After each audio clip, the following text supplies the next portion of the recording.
Okay. And for today, Emilie's and Mavuika's start quest.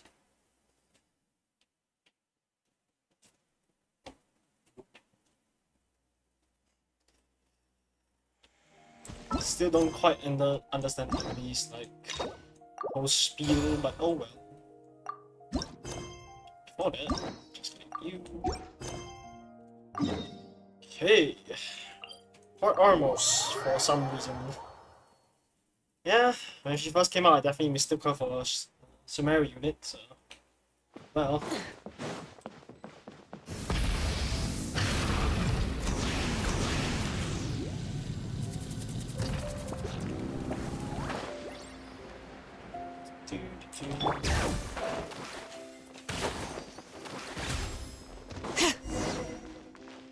Oh, Tainari! I thought I told him to spray it with water to retain moisture before applying the film. You can't treat a glaze lily like a cactus. If Sanjay does this again, the loss will have to come out of his food expenses. I'll go talk to him. At this rate, he won't even be able to afford eating cacti for much longer. Hey. Hey, Tainari! Sup, sup? Oh, it's you two. It's been a while. What brings you to Port Ormos? Apparently we're supposed to meet a perfumer here. We didn't have anything to do, and this place looked pretty lively, so we decided to stop by. But, what's with all the flowers around here? Well, Port Ormos is currently organizing a flower exhibition featuring flowers and plants from all over Teyvat, so I came to help out. The exhibition includes flowers from every corner of the world, each with their own unique properties and needs. With that in mind, the curator commissioned a flower pot from Kasharawar capable of retaining heat and moisture. Even so, an expert is still required to develop tailored transportation and care plans for each type of flower. Oh, and that expert is you, right? Not this time, no. Oh, I'm just here to help out. The expert in charge is someone else. Mr. Tainari! Sanjay! He confused the poisonous bulbs with garlic shoots, and he ate them! Brother! Never mind. Forget about what I said about the food expenses. Apologies, Traveler, Paimon. Looks like I've got something to take care of. I'll be back in just a moment. See you soon. Tainari's busy no matter where he is, huh? I think that's why he doesn't want to leave the rainforest. Yeah, seems like it. Some people just need supervision. Well, looks like Tainari might be busy for a while. Let's take a look around the port in the meantime. I mean, why not?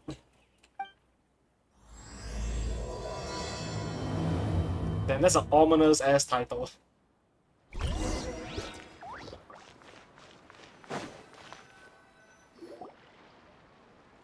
look at these flowers! They smell so...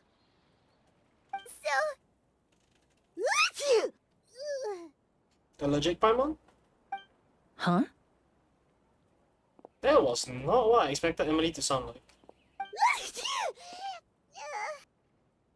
Paimon's... fine. She's just got a little...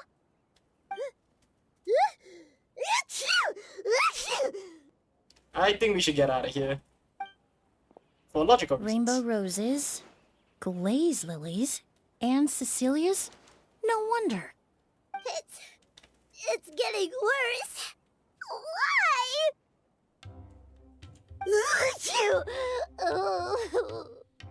Yeah, I feel like we should go find Tainari, yeah? But, I was fine just a moment ago. She didn't even eat anything weird. Oh, holy shit. Yeah, she sounds sick, man. Damn. Good job, V. Holy shit. A moment of your time, you two? If it's not too much trouble, perhaps you could try this incense.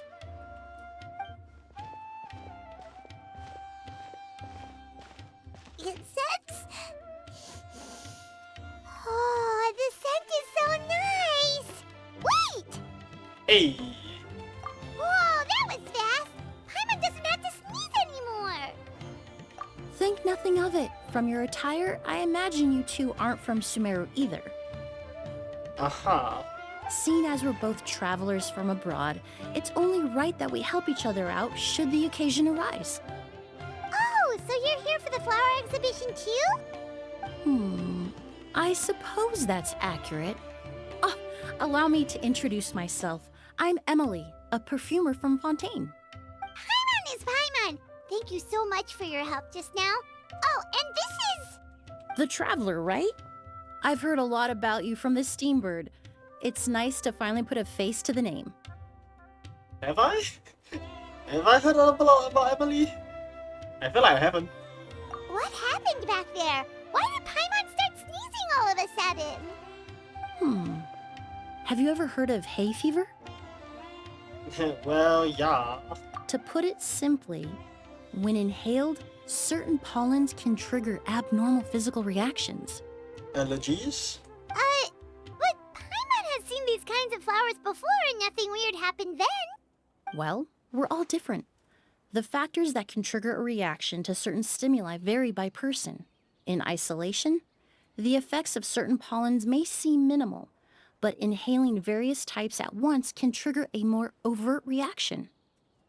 But there's no need to worry. Pollen allergies can be effectively mitigated with the use of medication. Oh, well, that's good.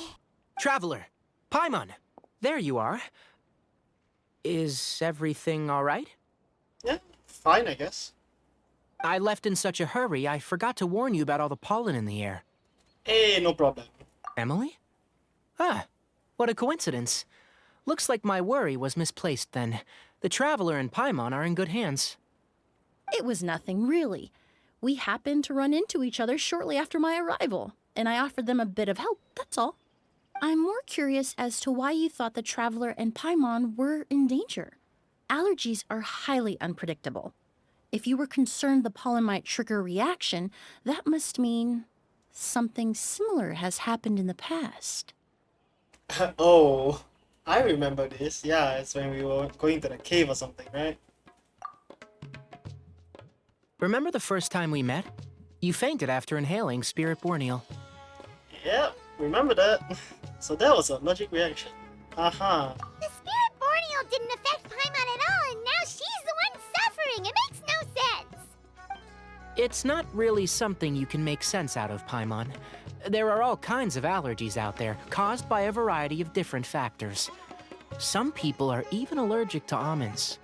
It's not something you can generalize. Exactly. I even encountered a case in Fontaine where someone had an allergic reaction to soba noodles their family brought back from Inazuma. Whoa.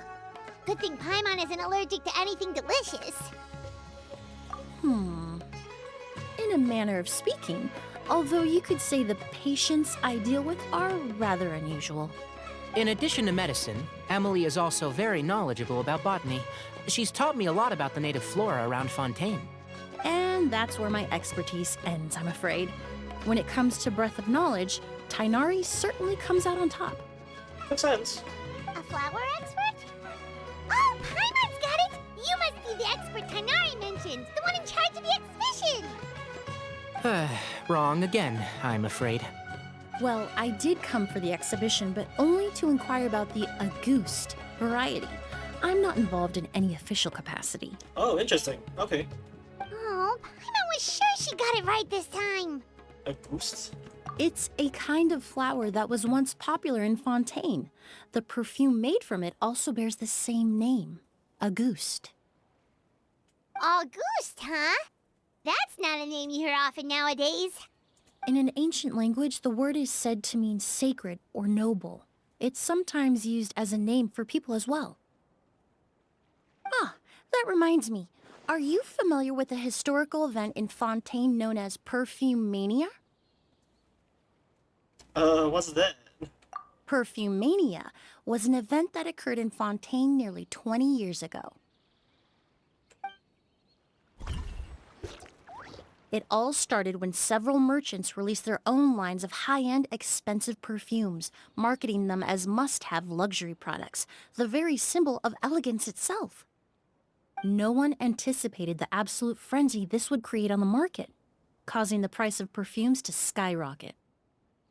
The demand was twofold. What some saw as a status symbol, most saw as a money-making opportunity. You could take advantage of the soaring price by hoarding them and reselling at even higher margins. Ah, scalpers. The value of these products became so inflated, regular bottles of perfume were even going for hundreds of thousands of mora. This resulted in countless disputes and scams. But at the end of the day, perfume is just perfume. The market value greatly exceeded the intrinsic worth of the product, creating an economic bubble that was never going to last. Luckily, the Palais Mermonia recognized the danger and intervened before the craze could truly spread. Many profiteers and scammers were thrown in jail as a result. Ah, if only real life could do that. In the end, only a few wealthy families were affected when the bubble popped. What does all this have to do with that Auguste you mentioned earlier? I'm assuming one of the raw ingredients. Well, during the craze, the most popular perfume was none other than Auguste. The demand far exceeded the supply, to the point where it once sold for 10 million mora a bottle. Oh, damn. 10 million? Then what about now? After the mania ended, most perfumes returned to a normal price. Auguste was the only exception. Where? Its namesake, the flower used to create it, went extinct. As a result, no new bottles of Auguste have been made, and the value of the perfume remains exceedingly high. Indeed, the Auguste flower was not a natural variety, you see. It was specially cultivated for use in perfume making. When the bubble popped, all the flower beds used for its cultivation were destroyed in a fire. The variety has never been seen since. But didn't you say you came to the exhibition to look for it? Ah, yes. I came to investigate a certain rumor that the Auguste flower has reappeared in Sumeru. It's causing quite the stir in the Fontaine perfume market. Traveler, we should help Emilie look for it. I mean... I have to agree. Emilie wrote me to ask if I could look into the rumor, but the forest rangers haven't received any reports of new plant species recently. Even if I can locate the flower, I'm afraid you'll be disappointed, Paimon. I don't have any grand mora-making endeavors planned. Divine, noble, one of a kind, all beautiful sentiments to be sure, but to me, they overshadow the very essence of the product. The smell? When it comes to perfume, I want people to forget the price and the prestige, and focus on the beauty of the fragrance itself. Wow, so noble. Of course, there's also a more practical reason. In recent years, low-grade counterfeit versions of Auguste have been popping up on the Fontaine perfume market. Every so often, someone will claim to have recreated the unique scent of Auguste, and the rumor mill will start comparing the counterfeits to my own work. Okay, that's more like the reason Paimon had in mind.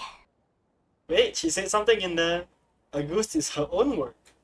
Ever since that rumor started, 3 new perfumes claiming to be made from the Auguste flower have appeared on the market.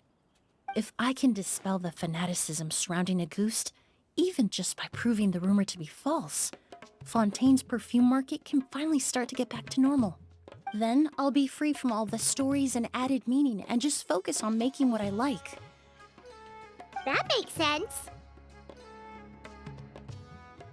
Oh, I would of course be grateful for your help, but I wouldn't want to trouble you. I mean, we have nothing else to do, and I need the primos. Well, you said it yourself. We're both travelers from abroad, so it's only right that we help each other out. Ha! I suppose you're right. Then you have my thanks. Based on the information I have so far, it's unclear if the rumor is true. I mean, yeah. Mr. Edgar also thinks it's too early to say. But you could always go talk to him. He was there all those years ago, after all. Maybe he'll know something. Oh, who's this now? Huh, I was just about to pay him a visit at the hotel. Edgar? Who's that? The person you've been trying to guess this whole time. The flower expert in charge of the exhibition. He's also the most respected and experienced perfumer in the area. Oh. Back when he was still working in Fontaine, Auguste was his creation. Oh shit, okay, never mind. I thought it was Emilie's creation. I should also mention, he was my teacher, the one who taught me the basics of perfumery when I apprenticed in Sumeru. This guy was a famous perfumer in Fontaine, but then he came to Sumeru to teach people from Fontaine? It sounds confusing. It's a long story. If you're interested, we can talk more about it when we see him. He should be staying near the hotel. I need to stay back and keep an eye on things here at the port. If something happens, don't hesitate to find me. Wait, but you're not in charge of security, are you? Sure. I mean, sure. What do flowers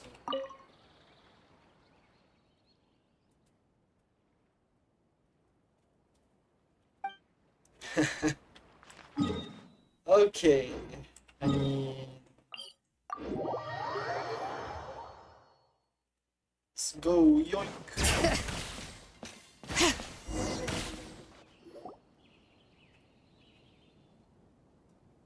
Oh, look at all the flowers! Apparently, the exhibitor paid a large sum to rent out the hotel and surrounding buildings. They're being used as temporary storage facilities and lodging for exhibition personnel. Yeah, what if guests come early? They won't have anywhere to stay. Also, renting out this big of a hotel, how are they gonna make that Mora back? I don't think they are trying to make more a Paimon. And damn. It's been so long, I almost didn't recognize you, Edgar. Well, you and your brother haven't changed a bit. Oh, yeah, all this catching up is nice and all, but let's get down to business. We need to talk about Kyria. Is he... Hold on, we have guests. It's nice to see you again, Master. Emilie? Is that you? Oh, it's been years. Look at you. You're all grown up.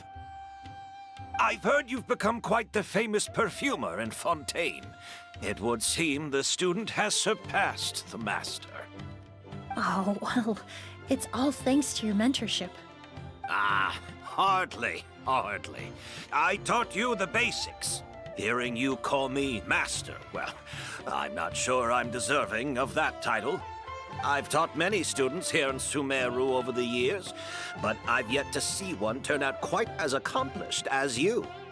You're the only one who can take credit for that success. And who are these two? I don't recall you mentioning them in your letter. Hereby happens that, senor. Ah, they're my new friends, the Traveler and Paimon. Pleasure. Emilie's friends. Well then, the pleasure is all mine. And these two gentlemen? Are they friends of yours, Master? Guess not. Of course! We're perfume merchants from Fontaine. I'm Oud, and this here is my younger brother, Blaze. Edgar and the two of us are old friends. Isn't that right, gentlemen? Sure sounds like loan sharks, but okay. Yes. Merchant brothers? You must be here to look for the August flower then. Huh? Well, what respectable perfume merchant hasn't heard of a Auguste? Anyone in the business would be interested in the rumors. I'm guessing you're here for the same reason, Emilie. We were just about to get into it, so you three might as well join in. I commissioned a few eremites to do some scouting for me. They searched all over Sumeru, but there were no sightings of the Auguste flower. That being said, there are people in Port Ormos who claim to have smelled a unique fragrance on the streets. Definitely floral, but still distinct. Some of them were merchants who lived in Fontaine 20 years ago. According to them, the fragrance smelled exactly like the Auguste they remember from back then. Rumors are rumors until proven false. Or true, depending on. A one-of-a-kind, divine, and noble scent. Maybe someone around here just happens to have a bottle of August from back then. No, I don't think so. I doubt that's the case. Even if someone had a bottle that was never opened, the fragrance of the perfume would have changed over time. Very few perfumes can go decades without a change in scent. Auguste is even more prone to that kind of shift. Only a few bottles still exist in Fontaine, and their scent would have completely degraded by now. Yeah, that makes sense. Although, Could there be a flower out there with a similar fragrance? Or in accord with the same bass notes? Impossible! If a goose were that easy to replicate, it would never have sold for such a high price all those years ago. The goose flower is back. It has to be. Technically speaking, the scent wouldn't be impossible to imitate. I mean, a bit of chemistry knowledge, just... Of course, price might be the thing, but you know, if they're selling for, I don't know, 10 million more. Well, let's table that question for now. Edgar, did any of those people mention where the scent was coming from? No.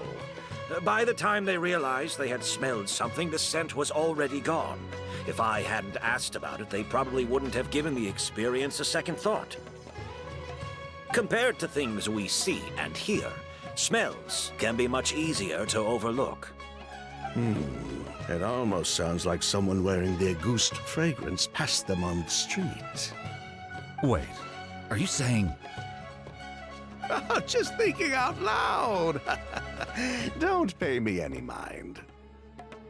We don't have much to go off of right now, but we can't rule out that possibility. I'll send some more people to investigate. You all traveled so far to be here.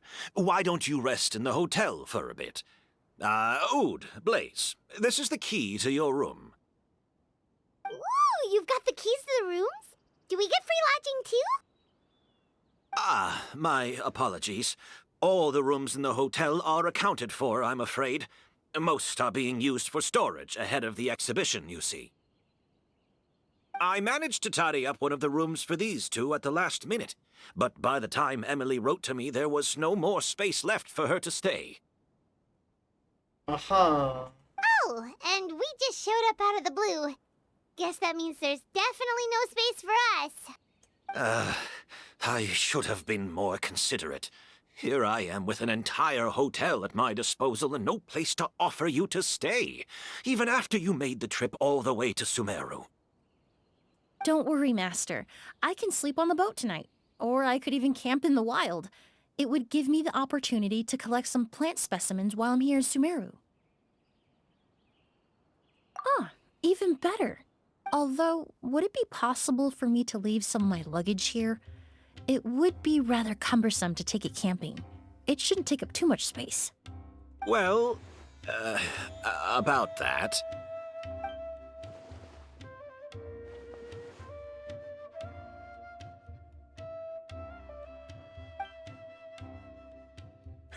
Of course, no trouble at all. My brother and I will keep an eye on them for you, as long as you don't mind, mademoiselle. All right, then. Oud, why don't you take Emilie inside and find a suitable place for her luggage? I'll prepare some refreshments and join you in a bit.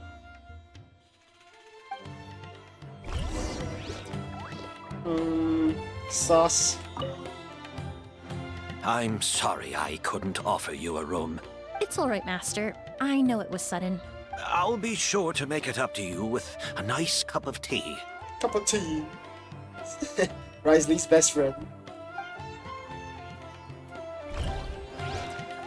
Enter the hotel. Hire what or there? Thought we're going to the wilderness. I guess she needs to pick up stuff first.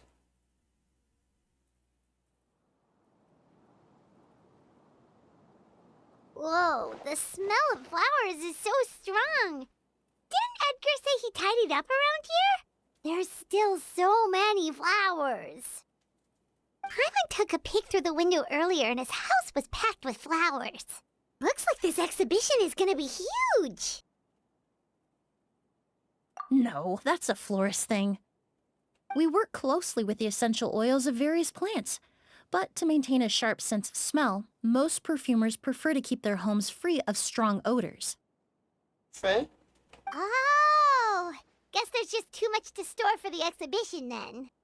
Oh, this room seems to be a connected suite, and my brother will be staying on the other side of the suite. Blaze, while you're out, why don't you bring our luggage over as well? Blaze! Yes, of course. All right, then. Where can we find your luggage, mademoiselle? Blaze will go fetch it for you. It's still at the port. In addition to some daily necessities, there's also a case of amber wine that I brought back from Fontaine. Could I trouble you to bring that back as well?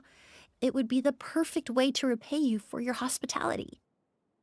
How generous. I should thank you on my brother's behalf. You stumbled upon his weakness.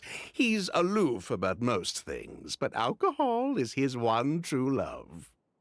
I mean, sure, bro. Whatever. Suits your fancy. Is that so? Mr. Ood, Mr. Blaze, thanks for... Hey! What are you doing? Oh, Edgar getting kidnapped. That's Master's voice.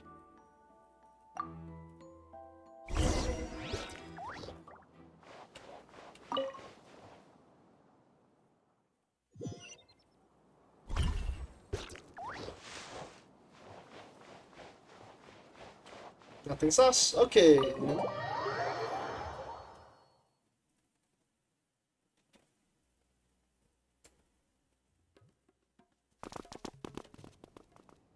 Edgar! Master! Hey, Edgar! Are you all right? Can you hear me? Who did this? Kyria. August. Oh shit, he died. Kyria. Hey, Edgar? Edgar! No, don't shake him. He's injured. Just leave him to me. You two can... You know what? Oh, thank you. Wait a sec, where is it? Skin is flushed, pupils are dilated, but he's still breathing. But I was assaulted. That strange smell around here.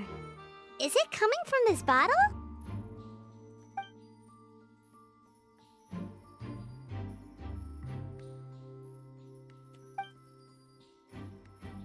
Oh, really? You think so?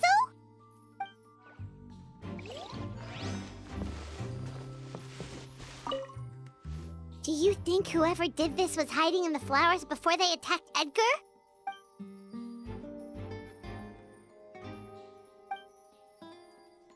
I mean... True. Okay. I checked. It doesn't look like anyone passed through here. Oh, but that's impossible. It's not like that kid can just grow some wings and fly away. That kid? Oh, the culprit, I mean.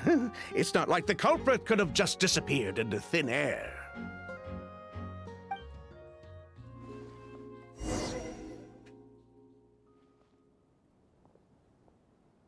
Well, we looked all over, but the only clue we found was that bottle. The most important thing we can do now is focus our efforts on treating Master. Can you help me move him inside? Sure.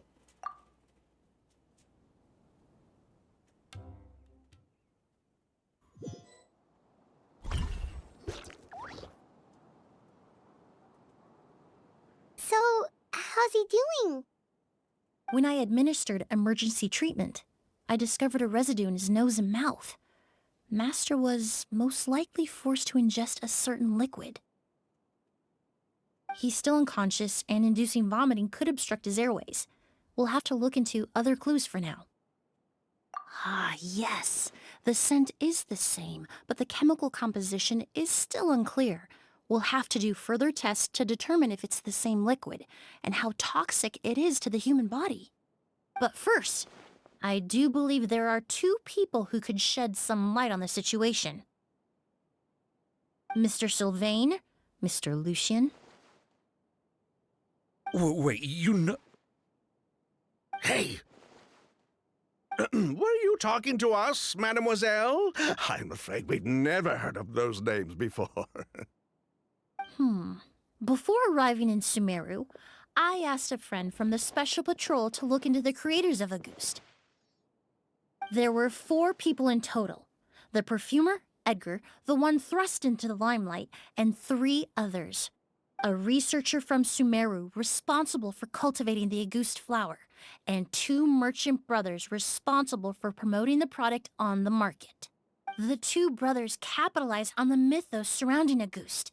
Their actions lured in numerous speculators and profiteers, inflating the price of Auguste even further.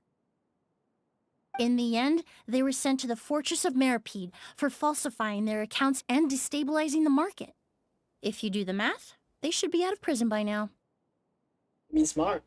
And what does that have to do with us? There are countless merchant families in Fontaine. You gonna accuse them of being criminals too?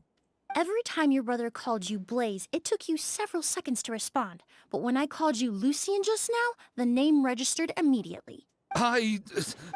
Miss Emilie, out of respect for your position as a famous perfumer in Fontaine, I'm inclined to believe that was simply a poor attempt at humor. You have a bright future ahead of you. You wouldn't want to develop a reputation as someone who throws around false accusations, especially among merchant circles. You claim to be regular perfume merchants, and yet, when I brought up amber wine, you took it to be alcohol.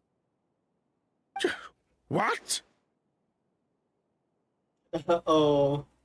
Amber wine is a perfume I created several years ago. It wasn't particularly renowned, but I'm certain any respectable perfume merchant in Fontaine would know of it. Unless, until recently, they were living somewhere completely cut off from the perfume world. Somewhere like the Fortress of Meripede, perhaps? Emily, you little... I mean, smart. No. Let us calm down. Don't misunderstand, Mr. Sylvain. I don't bring this up to criticize you. No matter what happened all those years ago, the court has already passed its judgment. But Master's life is in danger. We need to learn whatever we can about the person who has done this. If Master's attack had something to do with Auguste, I would imagine the 2 of you might also be in danger. So I'd like to trouble you for some information, if I may. Tell me about Kyria.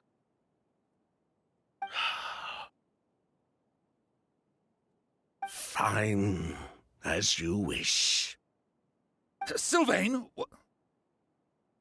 Lucien, if this will help us find Kyria, then it will be all worth it.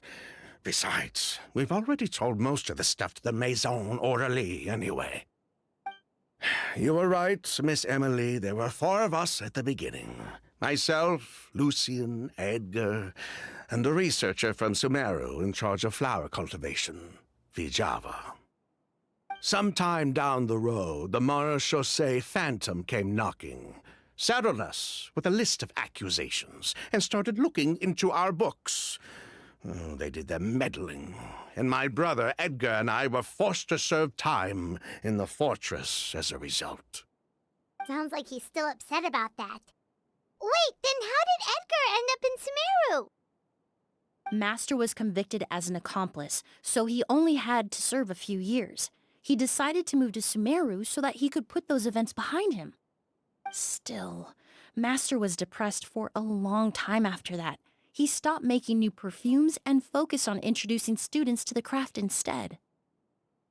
That's how I met him. My parents had to relocate to Sumeru for work when I was a child, so I had the chance to study under him for a little while. But we can talk about that some other time. I want to hear more about this researcher, Vijava.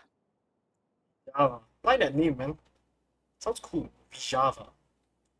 Like us, Vijava was also staring down an investigation from the Marechaussee Phantom.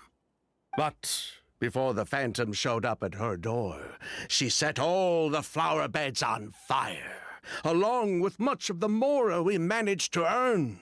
All the Auguste flowers, everything we worked to create, was reduced to nothing but a pile of ash.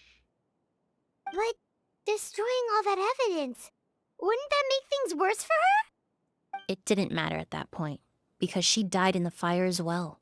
Ooh, shit. What? She dragged everything down. Oh, man. Sounds like you did an investigation of your own.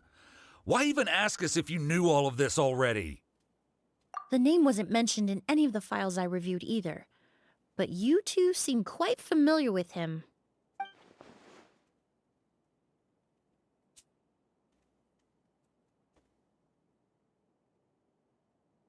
Kyria was Vijava's younger brother.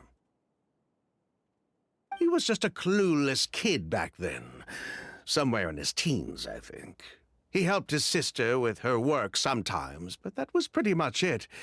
He didn't have any idea what we were doing. Vijava kept him close most of the time. The three of us were probably the only ones who even knew she had a brother.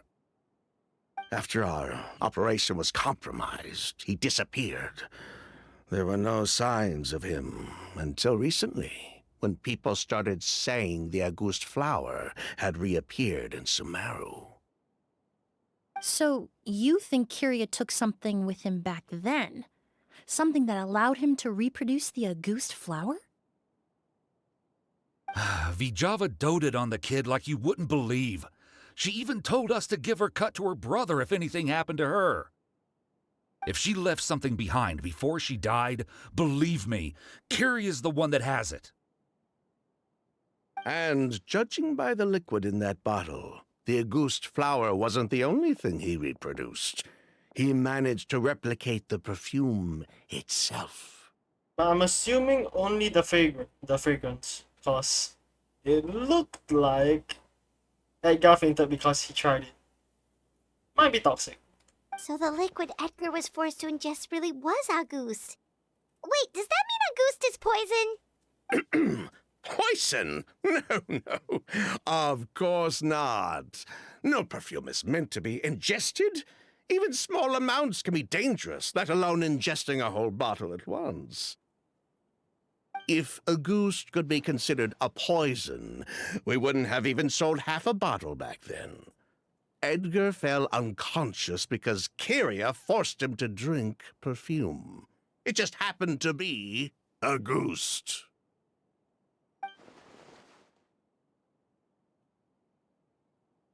Uh-huh. He probably thought we had something to do with his sister's death. But to tell you the truth, I have no idea why she did all that. We're not looking for Kyria because we have it out for him. We just wanted to see how he was doing. And, if possible, work together to bring back August. We only went to prison for a bit of fraud and market manipulation. It had nothing to do with the product itself. As long as we keep things honest this time around, bringing the product back to market would almost be like honoring his sister's memory. Oh, please, you just want the money. So that's why you never mentioned Kyria during your interrogation? Yes, exactly. We were just looking out for the kid. Anyway, that's all we know. Yeah, If you're looking for information on what's in August, or what to do if you ingest it, there are only two people to ask. Edgar or Kyria himself. I'm assuming you didn't want to mention Kyria because he's your only moneymaker. I just get that feeling. Well, at least we're able to say for certain that the substance Edgar ingested was in fact August. That gives us a direction for further testing. Well then, I'd say that was a very enlightening discussion. Well, glad to hear it. Lucian, let's head back to the room and rest a bit. With everything that's happened, there are things that need reconsidering. Yes, of course.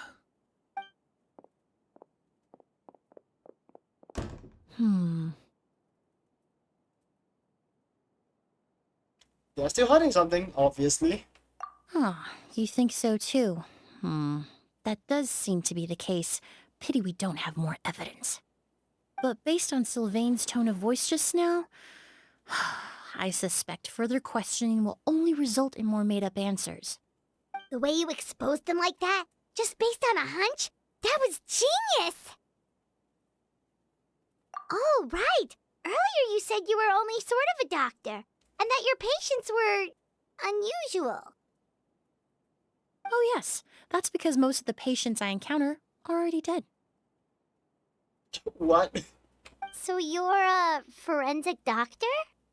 I guess a side hustle then. Close. I'm actually a forensic cleaner. Once the forensic team and the Marochisei Phantom are done collecting evidence from the scene, I'm in charge of clearing away the final traces my patients leave on the world. In fact, with just a small alteration to the formula, the same tincture used as the base of perfume can also be made into a cleaning agent. I mean, it's chemistry at the end. Basically, there are two sides to forensics.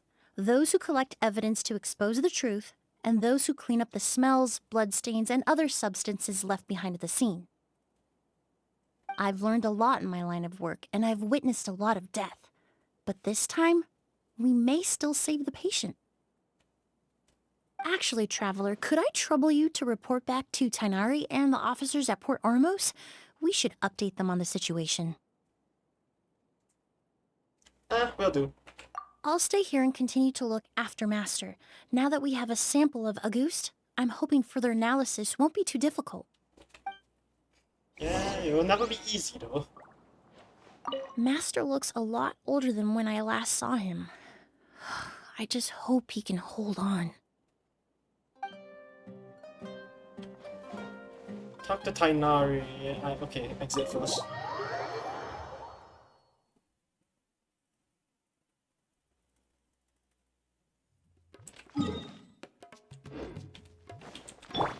Try and stop me!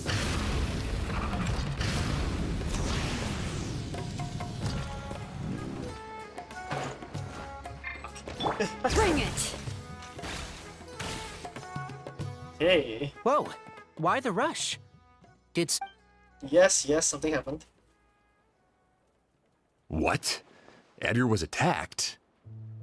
He's the most famous perfumer in the region. Someone who's helped countless people around Port Ormos. How could this happen? Sheriff, have you received any reports of a suspicious individual fleeing through the bazaar? No, but we've got eyes all over the area. I'm sure someone's seen Kirya. I'll start gathering my forces. We won't let him get away. What about you, Tainari? Do you have a plan? I'm sure the sheriff can handle things over at the scene, and I doubt Emilie needs my help looking after Mr. Edgar. But she said she's not a real doctor. Then she was far too modest. She may not be a doctor by trade, but she has a deeper understanding of human anatomy and pharmacology than most scholars from the Amorta Darshan. Oh shit. She an academic. Not to mention the fact that Mr. Edgar's condition is related to perfume. Emilie is certainly in the best position to help him. As for me, I'll head to the academia and see what I can learn about Vijava and Kirya. Oh, that's right!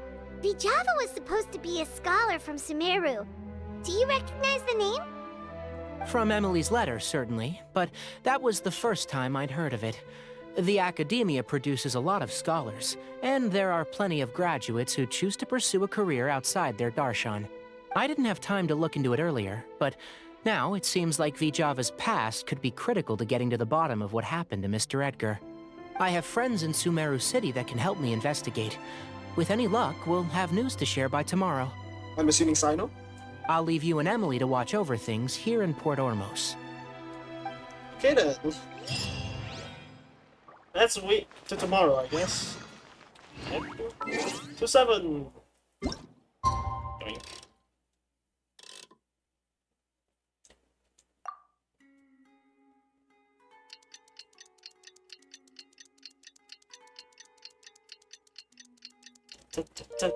Doink. Okay. Well, it's been a day. Wonder if Tainari's discovered anything. But things weren't looking good with Emily's master yesterday. We should check on things at the hotel first. Yeah, makes sense. To the hotel!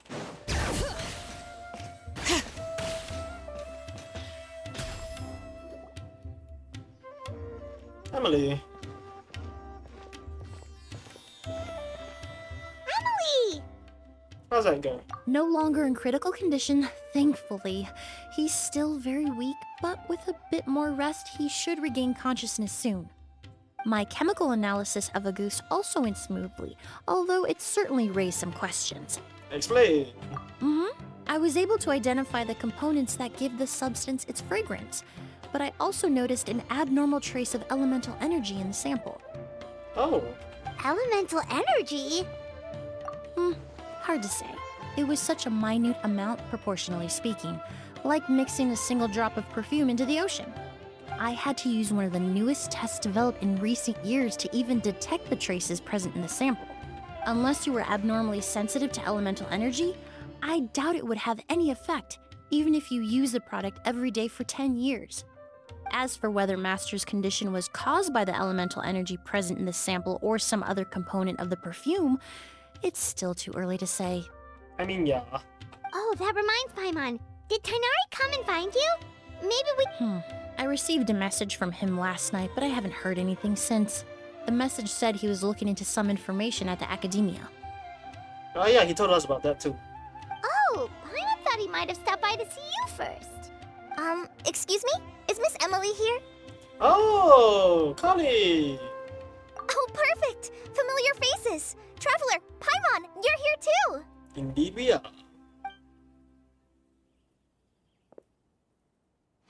Kale. Ah, of course. Tighnari's apprentice. He's mentioned you many times. It's a pleasure to finally meet you. And please, no need for formalities. Emily is just fine. Oh, okay. Nice to meet you too, Miss, Emily. Did Tighnari send you here, Kale? Yep. Master and the others went through decades worth of records last night, and still haven't had a chance to rest. I'm fast on my feet, so it only made sense for me to come and give you an update. Oh shit. Anyway, based on what they've reviewed so far, they believe there's no indication that a researcher by the name of Vijava ever passed through the academia. Alias? Master considered that possibility as well, but the name wasn't the only dead end. Master tried to track down people with a similar research direction or background, but also couldn't find a match. How is that possible? It's starting to seem very likely. If we want to figure out her true identity, I'm afraid another conversation with those two merchants might be our only... Hey! Lucian! Oh. Did he get faint? It's Sylvain! Wait, you don't think Kirio came back, do you? That seems impossible. If someone came in or out of the hotel just now, we would have seen them. Ah, maybe Kieran was still hiding in the hotel?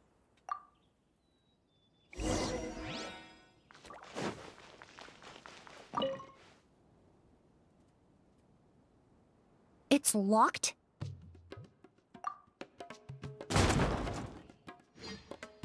I guess you have to pay for that.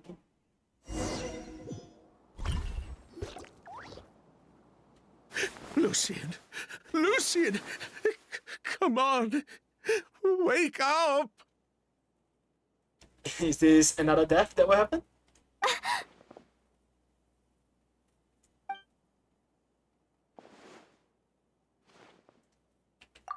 Emily, Emily! My brother, he's gonna be okay, right? He's just unconscious. Like what happened to Edgar? I'm sorry, Mr. Sylvain, but we were too late this time. Oh shit, he's actually dead! Okay, I don't know, this makes like what, the fifth one? Like the fifth NPC we have seen died this time? No, that's not possible. Traveler, Kale, Mr. Sylvain has gone through a huge shock. Yeah, we should leave. He needs some space to calm down. Could one of you take him next door? It's not good for him to look at his brother's body like this. Of course. Leave it to me. Thank you both.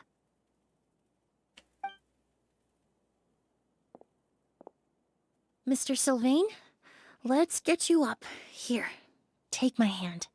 Nice and slow.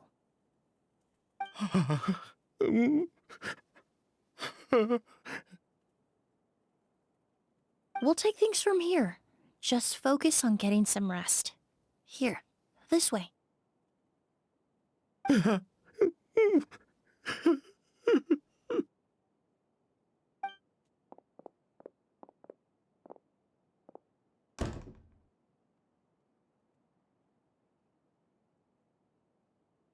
Poor guy. He's like a shell of his former self. So why are we in the room with a body? He may have made some bad decisions in life, but right now, Paimon can't help but feel sorry for him. Good person or bad, the death of a loved one is equally painful. All the moments he shared with his brother, every hardship and triumph they endured together, are now memories he has to carry alone. If Kiria really was behind this, then what exactly did he do to Lucien? Revenge? Lucien can no longer speak, but the traces left behind by his death most certainly can. Traveler, I've got things covered here at the scene. I'll leave you to contact the sheriff. Yeah, it makes sense.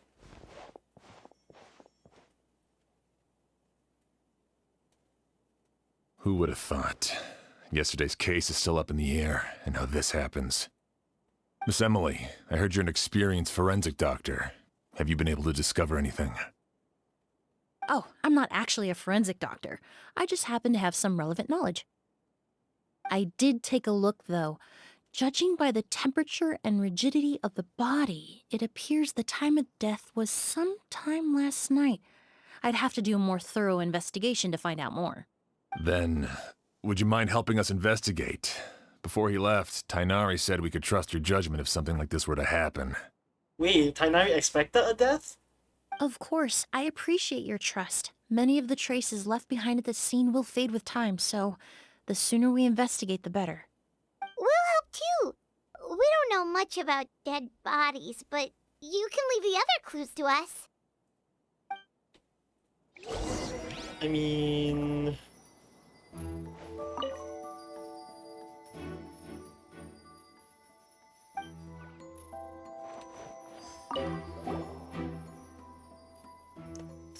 Not... And the windows are shut tight too. Seems like the only way to get in would have been through Sylvain's room. Incense...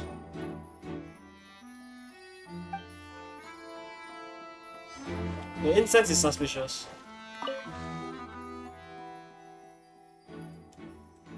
Maybe not suspicious. It's the cabinet.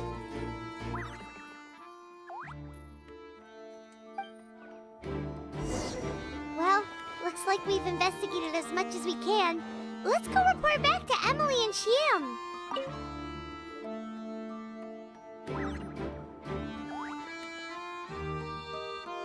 So, did you find anything? Paimon can show you. Here, it'd be something like this.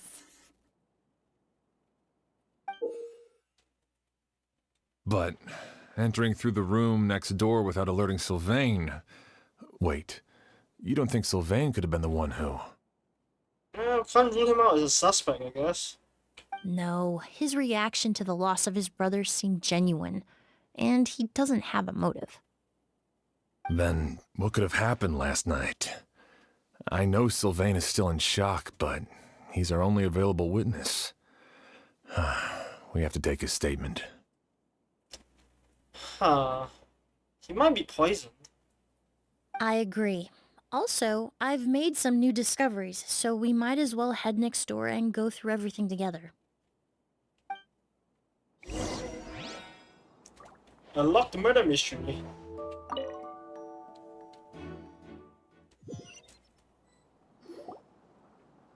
Oh, a locked room murder mystery. Mr. Sylvain, I need you to tell me everything you and your brother did since yesterday afternoon. Did you see or hear anything strange? After Kyria attacked Edgar, my brother and I were incredibly careful. We returned to our rooms and decided to lock all the doors leading to the hallway. The only door we kept unlocked was the one connecting our rooms. That way, if we heard any commotion coming from the other room, we could help each other. But I didn't hear any sort of commotion last night. Not a single noise. I woke up this morning, opened the door, and Lucien was... So, no movement from the room next door. No forced entry via Sylvain's room. No signs of a struggle at the scene, and no external injury on Lucien's body. What kind of cause of death are we dealing with here? That seems like poisoning. I did notice a few things about the body. Lucien's pupils were dilated, and his skin was flushed. Very similar to Master's symptoms after the attack yesterday. There weren't any traces of liquid in his mouth or nose, so it's unlikely he was forced to ingest anything. The more plausible explanation is that he inhaled a substance without knowing it, and I'd say that substance was likely a goose. A goose? No, that's not possible. Inhaling a goose won't kill you. And anyway, it would have been for just one night. No, that's not what I meant. Emilie, you ran your tests, didn't you? Go on, tell everyone whether you found any poison. No, I didn't find any common toxins. See? A goose is harmless. The market response proved that years ago. That may be true for most people, but not for everyone. Oh. Oh, what allergic reaction. Master! I think that's what's happening here. Edgar? You're up and about already? Thanks to Emilie, I'm out of the woods for now. Sylvain, no matter how hard you may try to hide it, the truth will always come to light. Edgar! Even if we could keep it a secret for another 10 or 20 years, do you think Kyria would just let us be? No, he would never give up. Not if he's doing all of this for Yelena. Yeah, that's definitely the sister's real name.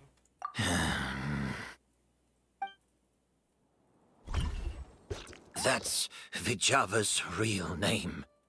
Yelena wasn't a scholar from Sumeru. She was an exiled Fatus from Snezhnaya. Oh shit! A Fatus? The Fatui. Well, that means the elemental energy present in Auguste was... Ah, so you've already detected it. Well, Sylvain, looks like there's truly no reason to hide things now. Oh. The Auguste flower was created with the mutative and distorting power of a delusion. Oh shit! A delusion? The Fatui, delusions... I never would have thought Auguste was hiding this many secrets. Born of a delusion, Auguste contained distorted elemental energy. A prolonged exposure over many years could have a harmful effect on the body. That's enough, Edgar. I'll take it from here. At first, Yelena wanted to keep refining the perfume and the flower, but no one knew how long the perfume mania was going to last back then. It didn't have any effect on ordinary people anyway. Every day we postponed going to market was another day of lost earning potential. So you decided poisoning people was worth the risk? I mean, corporations have done that a long time ago. Or since long time ago. Listen, it's not like it was good for business. But all that talk about a goose being harmful over time, Yelena was just speculating. The impact was practically negligible. Unless you were particularly sensitive to elemental energy or had an entire bottle shoved down your throat like Edgar. You could use the product for decades and be completely fine. But in the case that you are not, you're gonna die? It may be true there are no records of a goose poisoning in Fontaine. But even if no one was acutely poisoned, willfully bringing a product to market despite explicit knowledge of its harmful effects is still a serious crime. That explains why you were so intent on keeping Yelena and Kyria's involvement a secret all this time, despite readily confessing to all your financial crimes. The Fatui, delusions, a goose. If the Marechaussee Phantom discovered the connection between the three, there would have been enough evidence to send you to the Fortress of Meripede for life. Ha! If I'd known coming to Sumeru would put a target on my back, I would have been more than happy to stay there. At least that way, Lucian would still be alive. All these years without any sign of Kyria, and he pops up out of nowhere the minute my brother and I get out of prison? It couldn't be any clearer who the kid's after. A goose was harmless before. The fact that it's killing people all of a sudden must be his doing as well. So there's bad blood between you. What about Yelena's death? Was that a cover-up too? A way to destroy evidence? I'll admit, we thought about it at one point. We took care to disguise the products circulating on the market, and no one was questioning Yelena's fake identity. But if the Marechaussee Phantom decided to look into the flower beds, it would have been the end. Yelena's ties to the Fatui, the role of the delusion, everything would have been exposed. Before we could even put our plan in motion, Yelena beat us to it. She burned all her flower beds and threw herself into the fire as well. But if her goal was to destroy evidence, there would have been no reason to do that to herself. Yeah, she could have just burned the flower beds and fled with her brother. I thought about it for a long time, but it wasn't until just now that I finally understood her reasoning. Everything she did, it was for her brother, Kyria. So she killed herself so Kyria will have no connection to the Fatui? Is that what I'm understanding here? One of the reasons they defected from the Fatui was the deterioration of Yelena's body due to her excessive use of a delusion.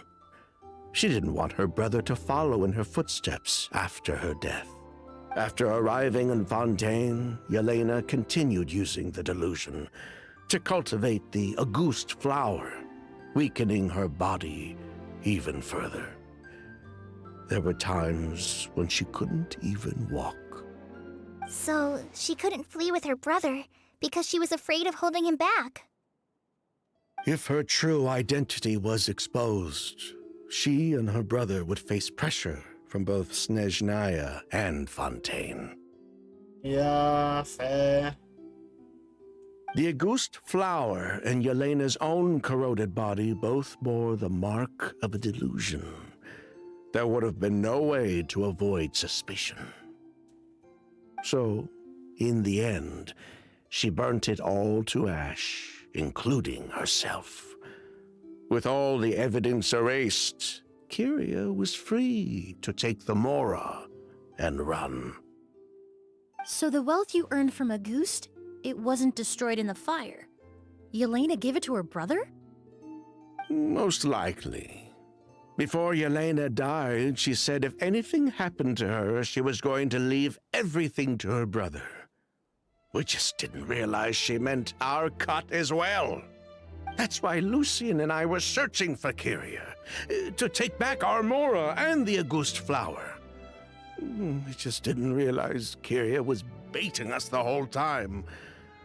It was a... But why is Kyria out for revenge anyway?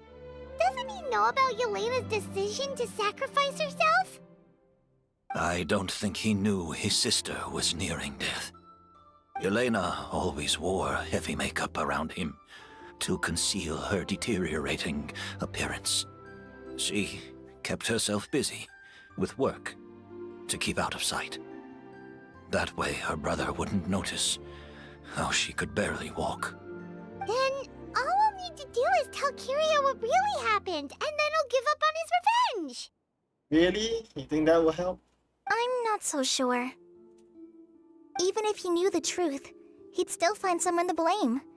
He might think Yelena was forced into using a delusion to cultivate a ghost, or something like that. It's hard to pull yourself out of that kind of hatred, especially when you've been living in that headspace for so many years. Very true. Even if Yelena's death was her own choice, I wouldn't call myself innocent either.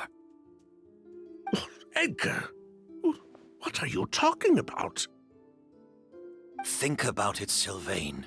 If we hadn't been in such a hurry to capitalize on the perfume mania all those years ago, do you think Yelena would have elected to take those risks? If we hadn't been so blinded by greed, so insistent on increasing the scale of the flower cultivation, do you think Yelena's health would have deteriorated as fast as it did? Damn, look at all this communication. If we hadn't invited the Marechaussee Phantom to our doorstep by breaking the law at every turn, Yelena could have survived. She knew her limits. She knew her days were numbered. Maybe it was for her brother, but she was in it for the Mora just as much as us. We were just trying to earn a bit of Mora. And what, we deserve to die for that? Target me for being the mastermind, sure. But what about Lucian? He was just following my orders. Lucian's crime, was it really so extreme that he had to pay for it with his life?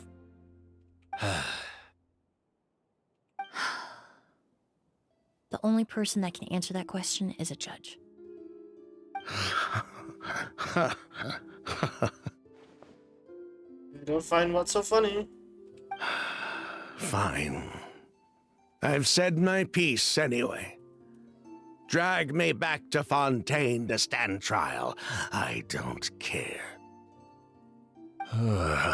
3 people from Fontaine, 1 from Snezhnaya, and a crime committed in Port Ormos. What a headache. Well, we can only wait until the Academia sends someone to deal with it. I'm guessing we'll have to contact Fontaine as well. In any case, we won't really know anything until tomorrow. With the exhibition, we don't even have space in Port Ormos to detain anyone. Such a headache. The hotel could suffice. You could station a few officers to keep an eye on Sylvain and myself. Although with Sylvain's mental state and my physical one, I don't think you need to worry about a jailbreak. Mr. Edgar, are you saying... If Sylvain is to stand trial, then I deserve the same fate. A crime is a crime, accomplice or not. I'd just like to take care of a few things before I go. Say goodbye to my plants and all that. As for Sylvain, I'm sure he also has some goodbyes of his own.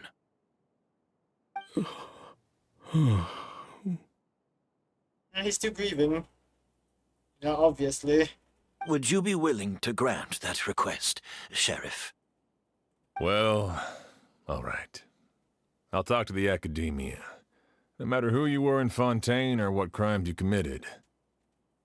The man we grew to know in Sumeru proved himself to be a good person. Your request is granted. You have my thanks, Sheriff.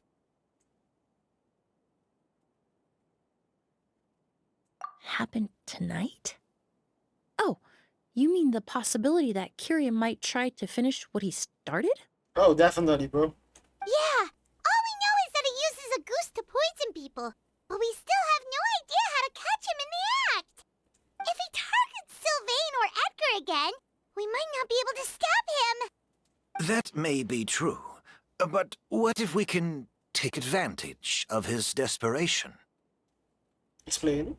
If we take advantage of this situation and lure him in on purpose, we might finally have the chance to talk to him.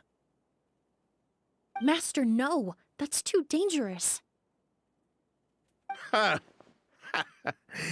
So, that's your plan. If Kyria learns we're being taken away tomorrow, his last chance to enact his revenge would be tonight. In other words, you want to use us as bait to capture him. Capture? Not necessarily. I just want to talk. What? Are you afraid of him? Afraid? This is my only chance to make him pay for what he did. I'm spending the rest of my life in prison anyway. I can't just sit back and let him ride off into the sunset with our fortune. There's no way I'm letting him get away with it. Not after what he did to Lucian. Not sure if murder requires murdering. Murder doesn't beget murder. It's not a crime you can do, Vigilante. As for the danger, everyone else just needs to make preparations in advance to protect us. I'll admit, it could work. We just need to spread the word that Edgar and Sylvain are leaving tomorrow. Then I'll station some of my men around the hotel. If we have your assistance as well, our chance of success would be even higher. I still have some reservations. But if you insist on carrying out this plan, I won't deny you my help. I'll also keep watch. Although I think Sylvain and myself should remain alone in our respective rooms. If Kyria noticed another person in the room, he might decide to turn back.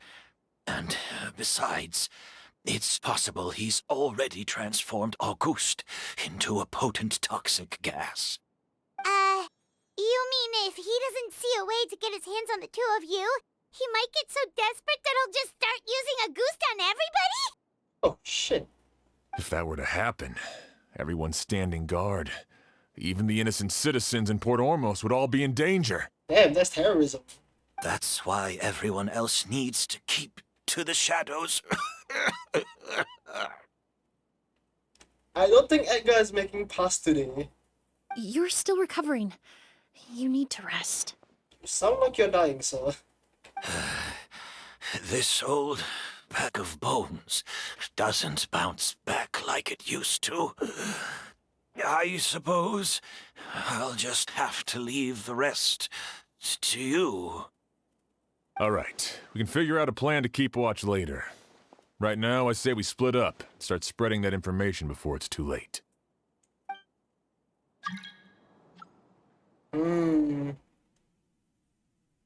You know, this plan kind of heavily hinges on Kyria coming.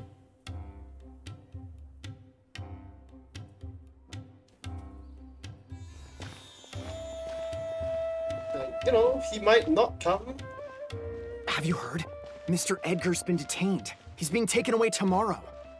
What? He's the one who helped craft all the fragrances for our shop. He taught my child how to make perfume. How could this happen? He hasn't been convicted yet. Let's just wait and see what the court has to say. Oh, everyone on the street is talking about the rumors.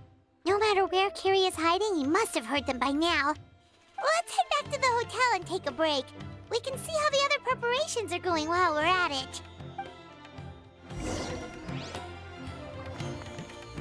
Okay then.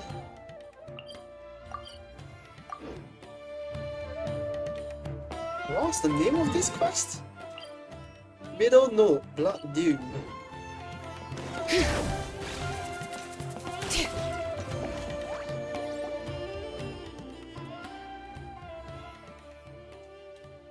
Emily, Sheriff Xian wants to talk to you and the Traveler about our plans for the Night Watch.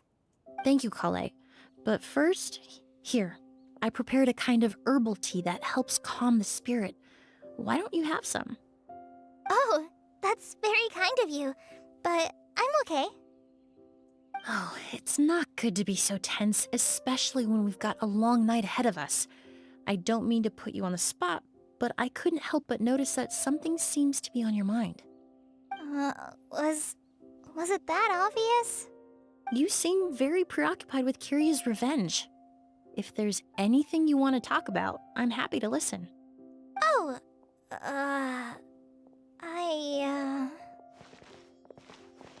Hey, Emily, Kale. Oh, are we interrupting something? Seem to be interrupting something. No, not at all. This will be easier to talk through with you here anyway. I've just been thinking.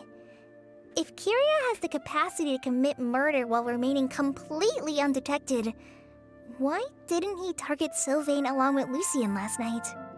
There was just a single door separating them. If his intention was to target both brothers, then there was barely anything standing in his way. Don't you think? When I accompanied Sylvain to his room after Lucien died and saw how distraught he was, I suddenly realized. Maybe Kiria did that on purpose. Maybe he wanted Sylvain to experience the pain of losing a loved one before he completed his ultimate revenge. So did he attack Edgar as a warning then? To scare Sylvain and Lucien? Based on what we've heard about Kiria, that may very well be the case. Yeah, that's why. It's like, are you sure Kiria wants to come? Losing his sister all those years ago. What has been going through his head? What has he been forced to endure? Whenever I get to thinking like that, I just can't help but wonder. If I were in his place, would I be able to let go of that hatred? I'm sorry. I know I shouldn't think like that. Not after everything he's done. But I just can't help it. There's nothing wrong with the way you're feeling. Empathy is a part of human nature. In all my years of cleaning up crime scenes, I've witnessed countless families mourn their loved ones. Their cries of devastation and anger still echo through my mind, even now.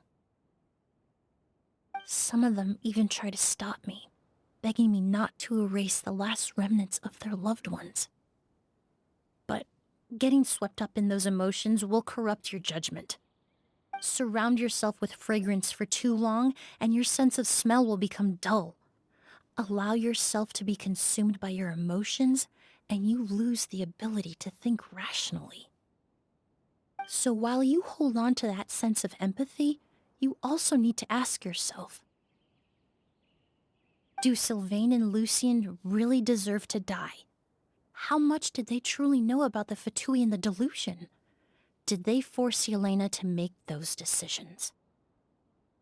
Answering those questions requires a lot of time and evidence, while a single act of vengeance can put those answers forever out of our reach. I've witnessed a lot of deaths in Fontaine. When someone dies, a certain amount of information can be inferred from the traces left behind at the scene. But generally speaking, death will just leave most questions unanswered, and the whole picture ever incomplete. Once you're consumed by hatred, it will become next to impossible to think about things that way. For someone like Kiria, I'm sure right and wrong lost all meaning a long time ago. You're right. The fact that we can approach these questions from this perspective isn't because we're more rational than them. It's because we're fortunate enough not to have suffered that kind of loss.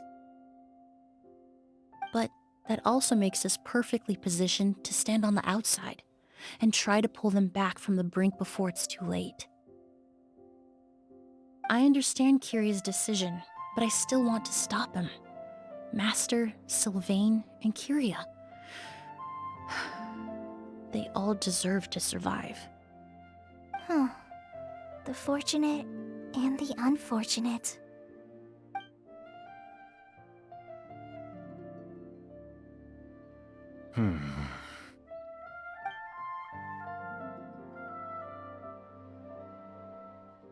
Emilie, Traveler. Huh? Edgar, you're here too? Oh, it's you two! Didn't you head back to your room to rest, Edgar? Is it really okay for you to be out and about like this? A little exercise never hurt anyone. Besides, I don't have much time left in Sumeru. So I'd like to take care of my plants while I still can. I think you'll even be making it to Fontaine. That, I don't know, health condition. We could do that for you, Master. No need.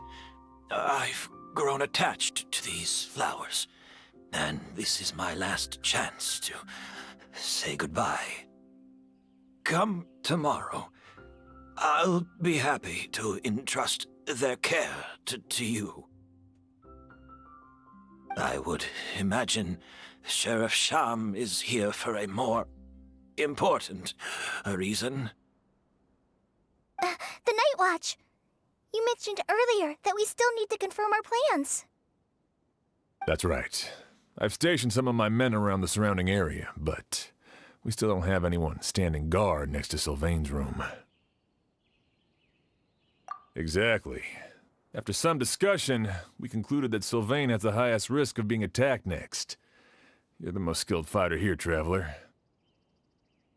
Sure, man. And Emilie's expertise is sure to come in handy in a pinch. That's why I want you two stationed next to Sylvain's room. So, are you up for it? I mean... Sounds perfectly reasonable. I'll be glad to have your help tonight, Traveler.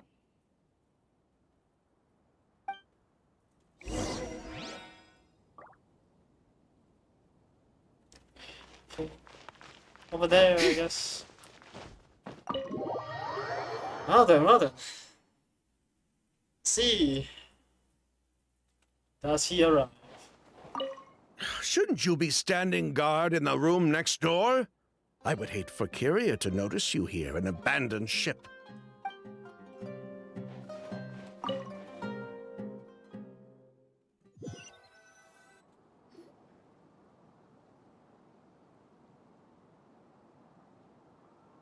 Huh. Not a peep. Has Kyria given up on his revenge? Guess we'll have to keep at it. I swear it's the incense. Still nothing unusual. Paimon took a peek into the room next door and Sylvain's already sleeping. Perhaps Kyria's true motive was simply forcing Sylvain to confess his crimes. No, that can't be right. If all he wanted was for Sylvain to be convicted for his true crimes, he could have tipped off the Marechaussee Phantom years ago. I feel like Lucien was honestly an accident. I feel like that was an accident. There must be something we're missing. Something extremely important. Maybe we just need to calm down a little. How about some tea? That herbal blend from earlier was pretty tasty. You're right. Maybe we can look for a different distraction then, like looking at the flowers. Oh, there's a glaze lily here. Paimon didn't notice it earlier. Flowers, glaze lilies, incense. Oh no! Sylvain's room! Quick! Wait, what? Oh, Sylvain was the target. Shit. Yeah. Hey, did you hear? Someone was attacked again last night. It was the older of the merchant brothers, right? Yeah, I think his name was Sylvain. Poor guy was murdered in cold blood. First it was Mr. Edgar, then that merchant named Lucien, and now this. Listen up, everyone. This is an active crime scene. Please, no loitering. It's been 3 days and they haven't even caught a glimpse of the guy. What is going on? Do you think it could be the work of an evil spirit? I mean, how do you get away with something like that with so many people watching? Keep it moving, everyone. No loitering.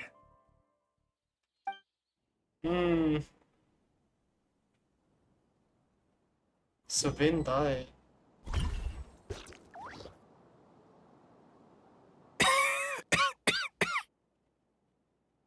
Oh, that guy's left. Shit. I suppose I'm next. You don't know that. Kyria already attacked you once, and you survived. Perhaps he doesn't consider your crime to be worthy of death. You were the only reason I managed to survive, Emilie. I never did thank you for that, did I? Even if I wasn't there, Tainari was also in the vicinity. He would have been able to help. Is that so? I suppose I'm a very fortunate person then. I have exceptional students, caring friends, and the respect of my peers. If it is indeed my time to go, then I'll die without regrets. But Kyria has nothing. Yelena is gone. Now, his enemies are too. It really makes you wonder if there's even a reason to keep on living. If you really want an answer, I suppose you'll have to ask Kyria himself, once we finally catch him. Well, If you I catch hope him. it all goes well. Emilie, there's something else I'd like to ask of you. With everything that's happened, holding the exhibition is off the table now. But so many flowers were transported here for the show, some of them thousands of miles away from their homeland. I can't let them wither away with no one to care for them. Whether Kyria gets to me first, or I'm sent back to Fontaine to stand trial, I won't be around to look after them. I know it's a lot to ask, but could I entrust them to your care? Of course, Master. Really? Oh, I'm glad to hear it. Now I truly have nothing to worry about. Sheriff Sham still has some questions for me, so I've gotta go. Go ahead. Best not to keep him waiting. He can be quite impatient.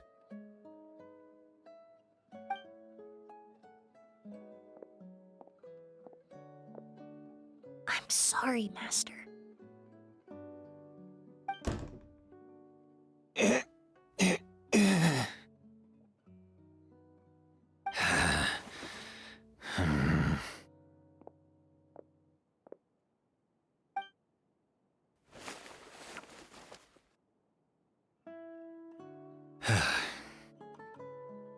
The bottle.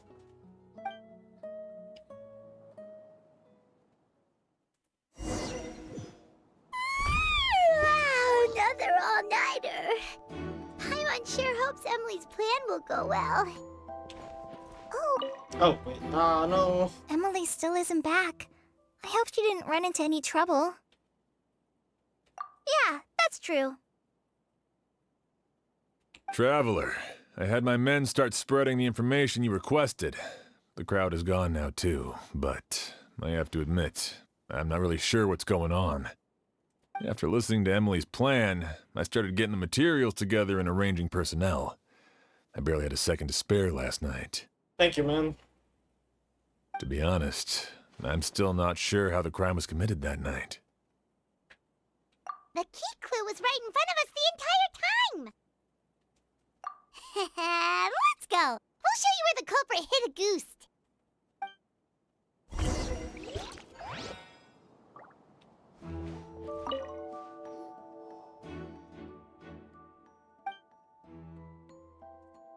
Spirit Borneo. Wasn't this incense originally in Lucian's room? It must have been moved here before nightfall yesterday.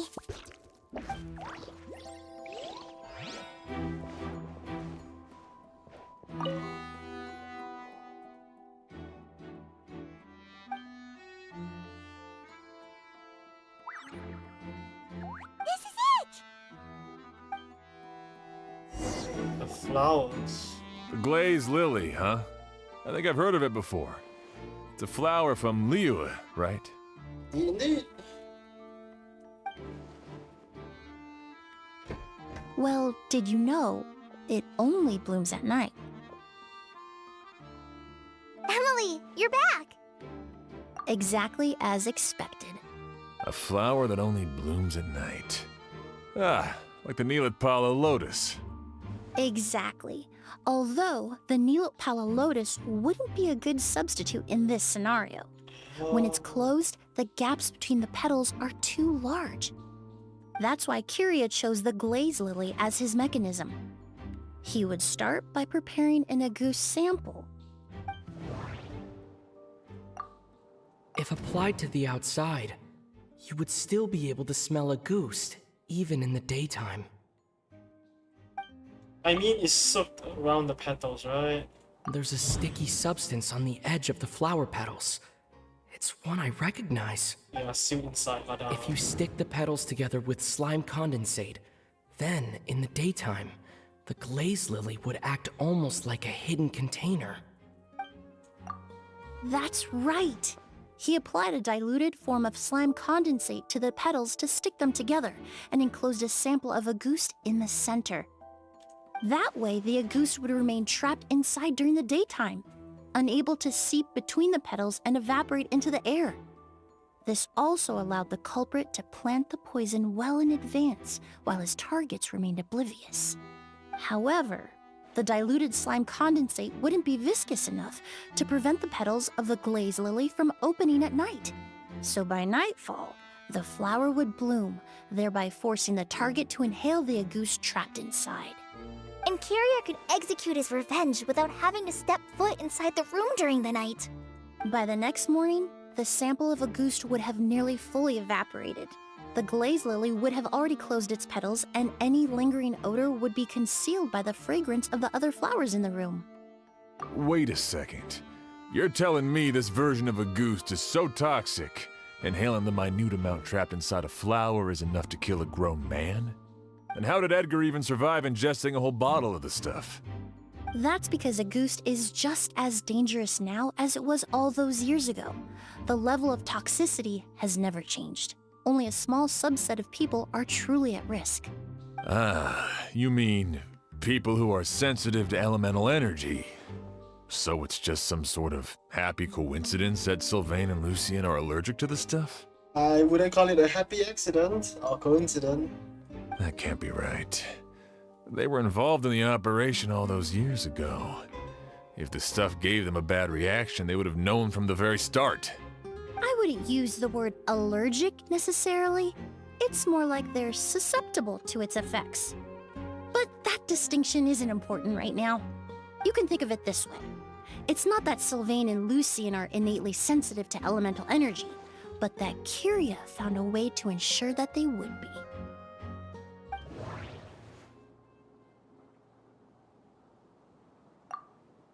The incense I smelled earlier seemed familiar.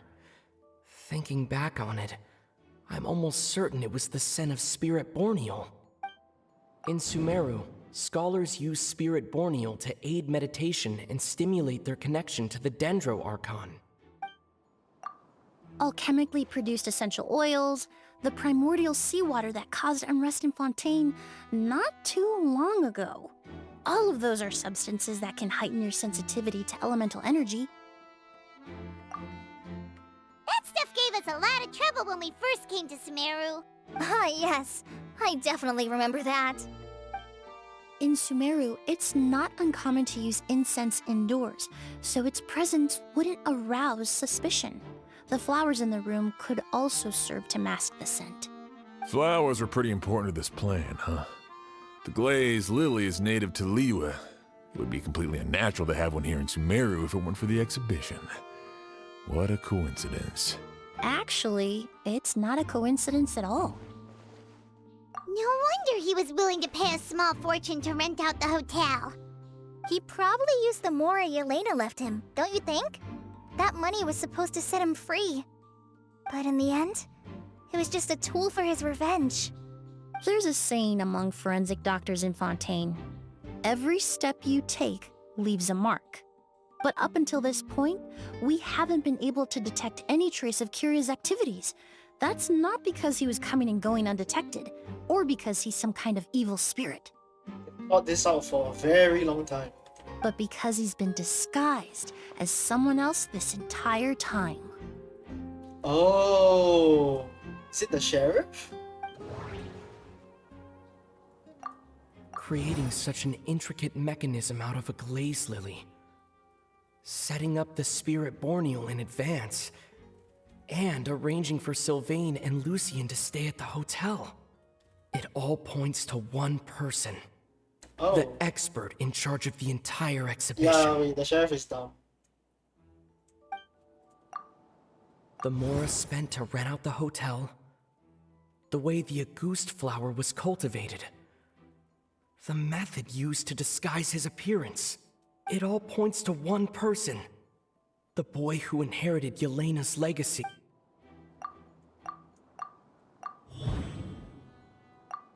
Kiria and Edgar are one and the same. But Kiria was only in his teens back then. He wouldn't even be 40 years old by now. Edgar's lived here for so many years. Even if he changed his appearance, going that long without giving anything away, it would be impossible. Bad news, Sheriff. Mr. Edgar was attacked. What? A dark shadow-like figure just ran out of his room. It was giving off a really ominous aura. But before we could even react, the figure up and disappeared like some sort of ghost or something. By the time we got a look inside the room, Mr. Edgar was gone. Oh, that was Kiria. Do you think Kiria kidnapped him? I need you to think very carefully about this. Are you certain that figure wasn't Edgar himself? I mean, Mr. Edgar was so frail. I don't see how he could have moved that fast. It would seem Master decided to tap into an ill-advised source of power. A delusion. What? But that's so dangerous with the condition he's in. But why? Why would he do that? He's already accomplished his revenge. No. If his aim was to target everyone who had a hand in Yelena's death... The real Edgar? If he left Sylvain alive yesterday, not out of a desire to see him suffer, but to confirm the truth about why Yelena chose to die... Then there's still one target left.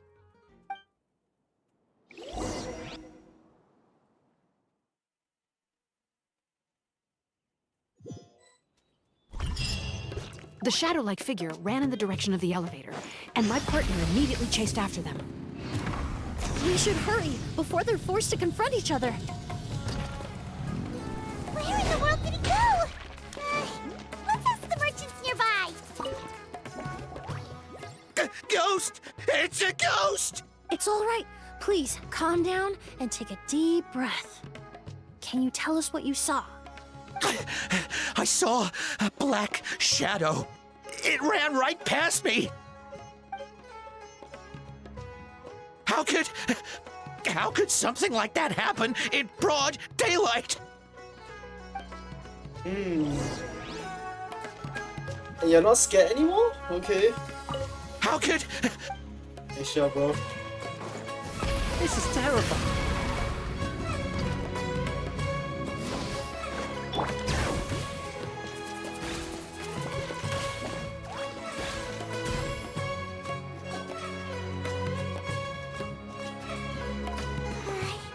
If we go any further, we'll be out of Port Ormos. There'll be hardly any witnesses. It's all right. I can detect a faint whiff of the scent from here. I would say he passed by this location not too long ago. It's this way. Please, follow me.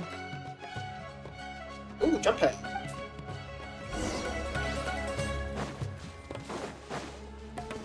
Can you use the jump pad?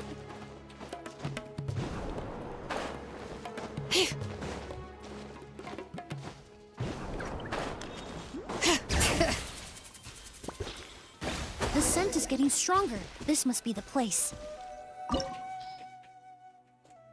Aha!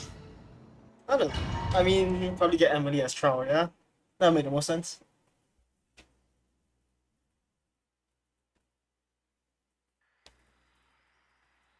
Oh!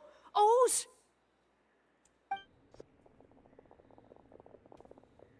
Are you alright? Were you attacked?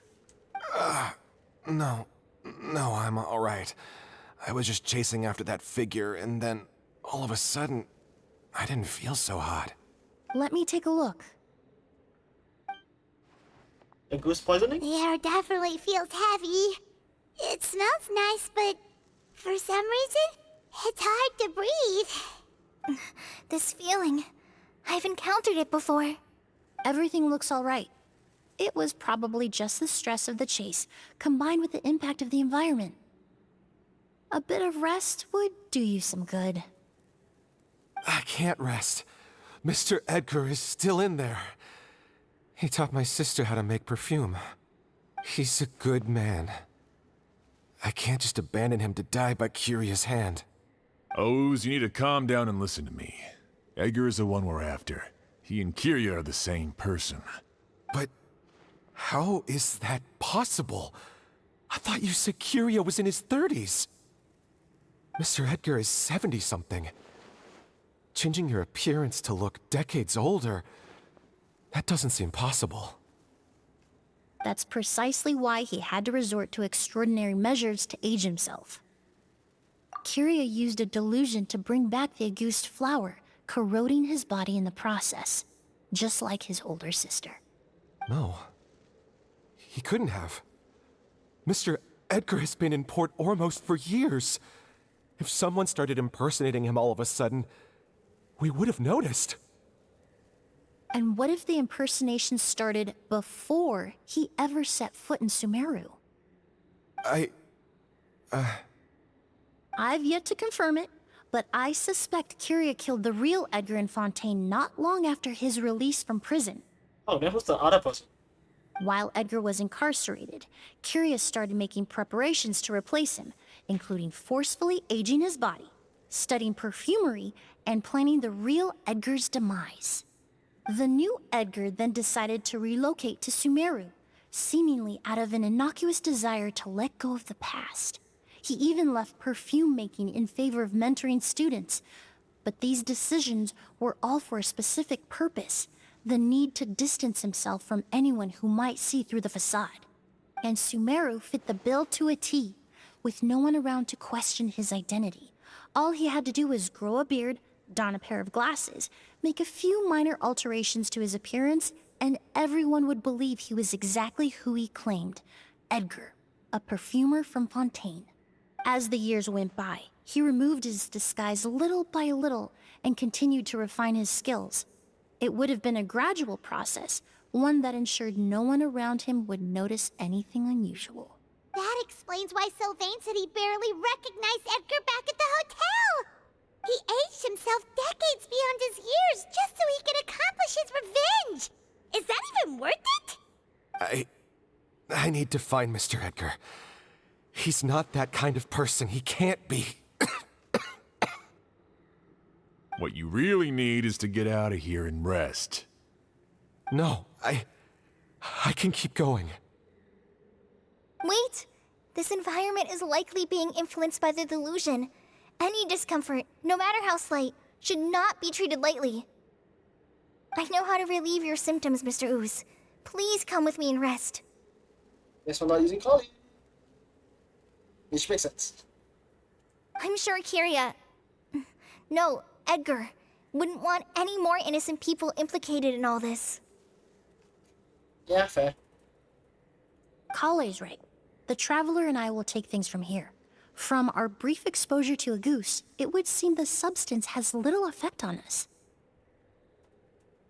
I don't think a lot of things have influence on my body. This leads me to believe those blessed with a vision or capable of wielding elemental power are more resistant to the effects of abnormal elemental energy. In other words, this environment doesn't pose as much of a risk to us. Actually, now that I think about it, this stronghold likely has multiple points of entry. If the target were to escape from a different point of entry, that might allow him to evade capture. I hate to trouble you, but we need people to survey the perimeter.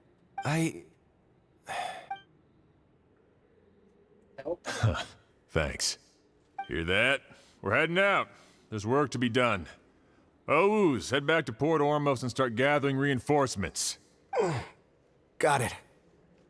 Traveler, Emilie, Paimon, please be careful. No problems. For someone whose only purpose in life is revenge, there's no telling what they'll do when there's no reason to move forward. Don't worry. This isn't the end. Not for us or for Kyria. We're not going to let a goose kill anyone else. It's time for the mythos to fade into obscurity. Okay.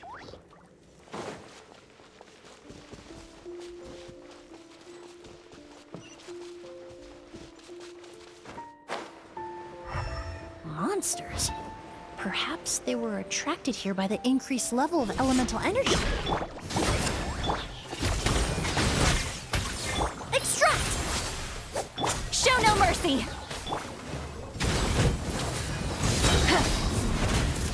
Incinerate!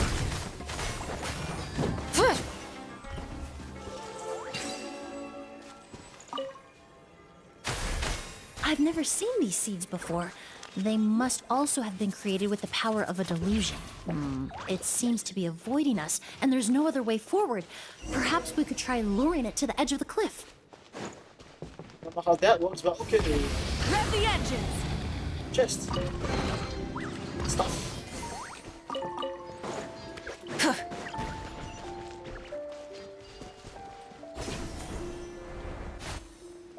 Okay then. Whoa, look at all the Auguste flowers!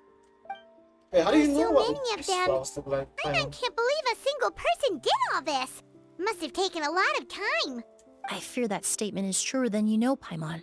Using a delusion comes at a cost. Not just time, but the time you have left to live.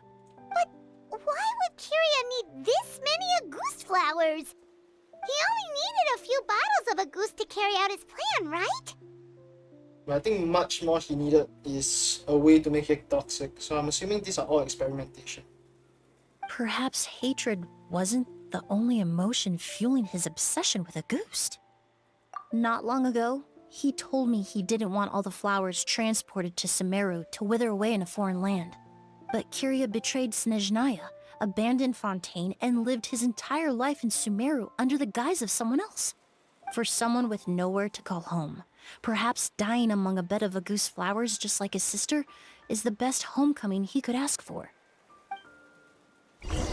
Oh boy, that means we might not even arrive on time.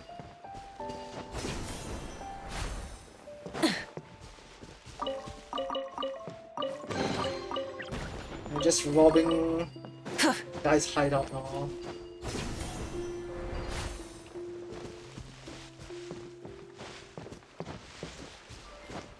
It still impresses me how big this hideout is though. Why do you need like multiple huts?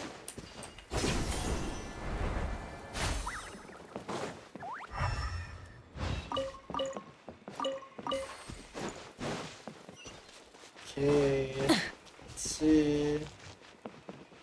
Stuff. Rise with the sun! Neutralize! Get to work! Not you two! Time to end them! Fire. Time to say hello. This'll brighten up the place!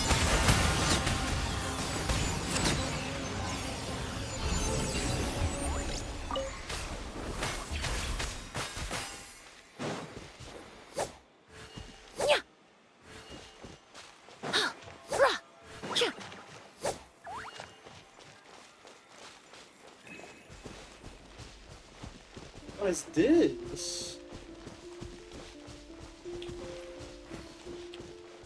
Take damage? It's not.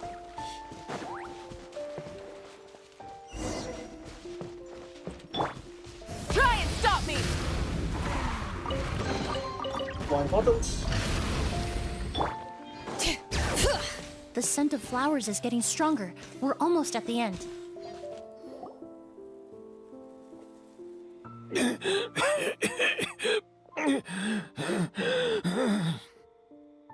The scent of flowers is getting stronger. We're almost at the end. Did they catch up that fast? No. My strength is just waning.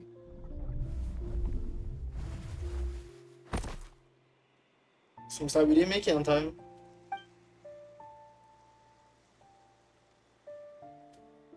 But it doesn't matter. This is far enough.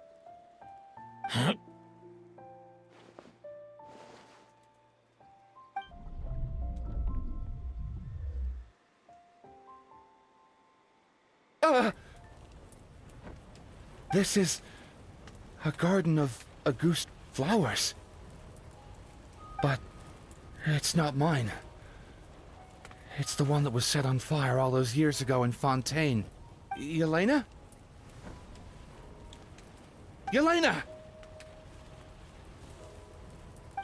You tried to hide it from me, but I always understood. The reason why you continued to use the delusion, the reason why you set your garden on fire, it was all because of me. I shouldn't have listened to you that day. I shouldn't have taken the Mora and ran. But by the time I realized something wasn't right, there was nothing left. The flowers were gone. And so were you. I know I'm almost 20 years too late.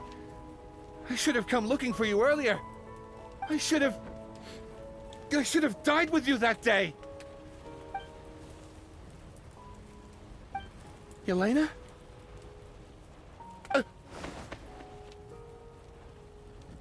Yelena!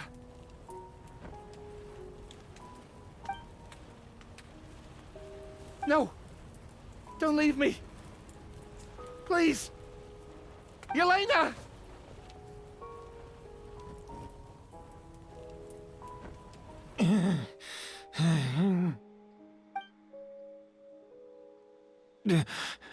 Emilie? I'm alive.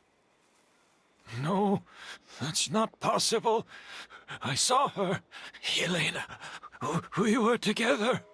That was an illusion, likely brought about by the residual toxin in your body coupled with the pollen in the air, neither of which are fatal. No, the amount of Auguste I drank, it should have been enough. A fake? But how? We started making the preparations last night with one goal in mind: to create a perfect accord. The accord is the basis of perfume making, the product in its most primitive form. Ambergris mixed with cedar wood, rounded out with a base note of agar wood. This is the scent of leather? Exactly. We're unable to extract essential oils from leather, but by combining other raw materials, we can recreate its essence. That is the purpose of an accord. Does that mean you can recreate any scent in the whole world? I'm afraid not. Certain fragrances in this world are simply one of a kind. That quality is what draws people in and fuels their obsessions. If I wear a goose to the ball, I'll also be one of a kind. Our competitor already got their hands on it. It doesn't matter how much it costs. I have to buy something better. This fragrance will be one of a kind, no more. Myths can be deconstructed, miracles can be recreated. All it takes is skill, experience, limitless exploration, and a little patience.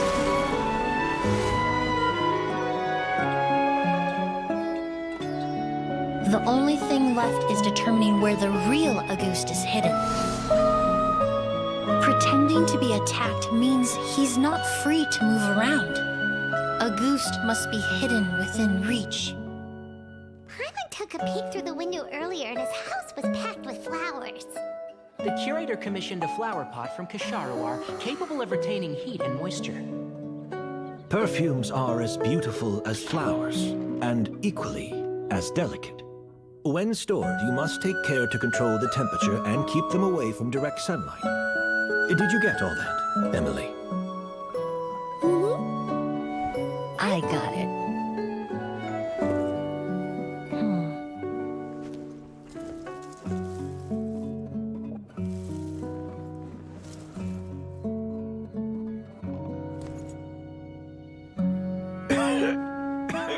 Where did the other bottle go? Where did the other bottle come from? Someone was attacked again last night. So, Sylvain is dead. Is that right? Yes, Master. So, you switched the bottles of Auguste, and then lied to me about Sylvain's death. Convincing you that your revenge had been completed was the easiest way to get you to let down your guard. Impossible. Even if you found a way to switch out the bottles, there's no way you could have made an accord. If Auguste was so easy to replicate, Yelena wouldn't have. It was a combination of rainbow roses, glaze lilies, and Cecilias. Those ingredients would have conflicted with each other if you tried to combine them in the past. But recently, we found a way for them to work together. Rainbow roses, glaze lilies, and Cecilias. Auguste was created over 10 years ago. All this time, people never stopped analyzing it, never stopped trying to recreate it. Perfumery techniques are advancing day by day. We've found better ways to extract essential oils, separate oils and fats. We even discovered new ways to combine fragrances together. The mythos surrounding Auguste may have been untouchable almost 20 years ago, but now it's time for it to become a thing of the past. The past? You've been working as a perfumer for all these years. You should have always known that it is possible to make an accord, even if only in theory. But the meaning you assigned to Auguste became so inflated, you allowed yourself to get lost in it, just like the perfume mania that captivated the public all those years ago. You believed in its divinity and grandeur. You believed it was entirely one of a kind. Your obsession with Auguste is also what allowed us to predict how you intended your plan to end, and to make preparations in advance.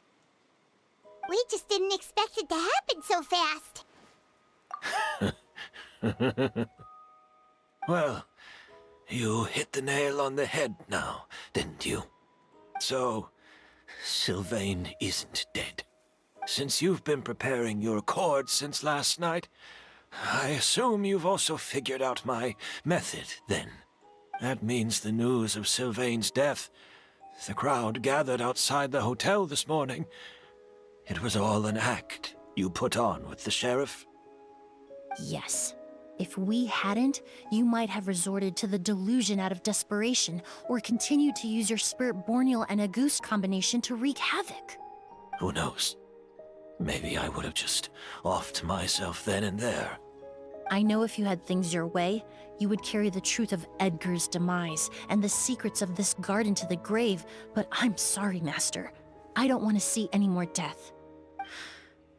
Sylvain only inhaled a small amount of poison. He's being detained as we speak. All the crimes he concealed back then will be exposed in a court of law for everyone to see, and all his secrets will be revealed. The same goes for you as well. Is that so? Well, I suppose I'll be spending the rest of my days in a prison cell then. Whoa, he accepted that kind of fast. I don't feel the need to justify my actions, nor do I intend to repent for them. I did what I set out to do.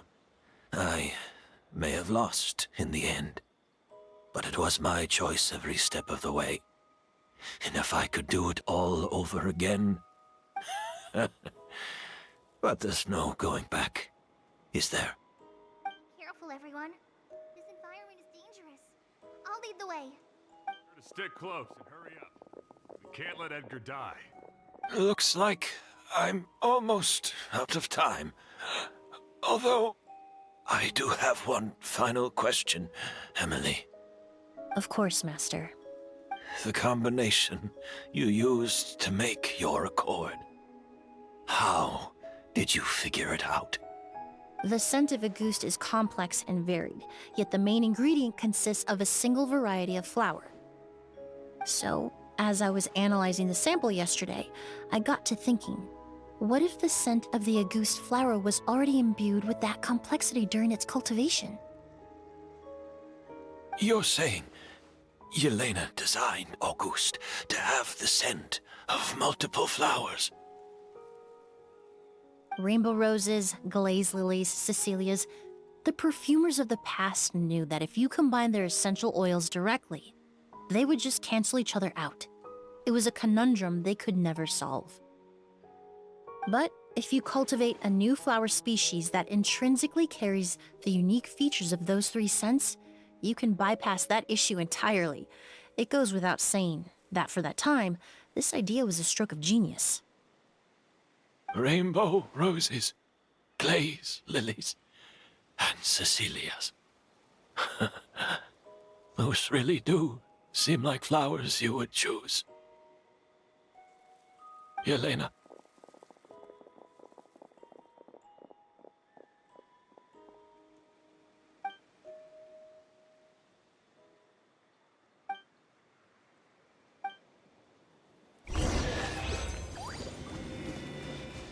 Yeah, I didn't think there was gonna be a fight. I was kind of expecting.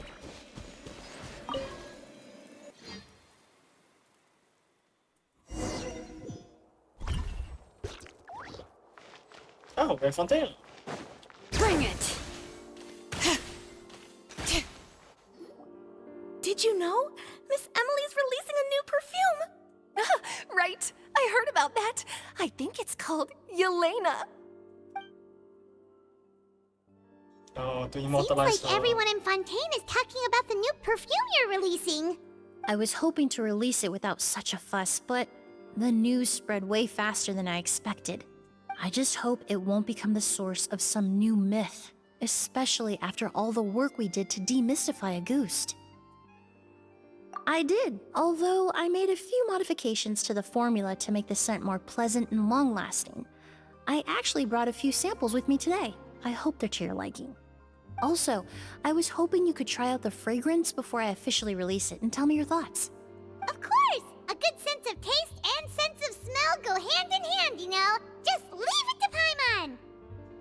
Don't eat it now.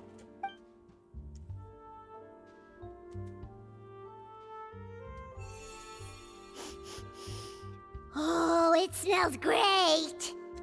Not sure. It's alright. All feedback is worth considering.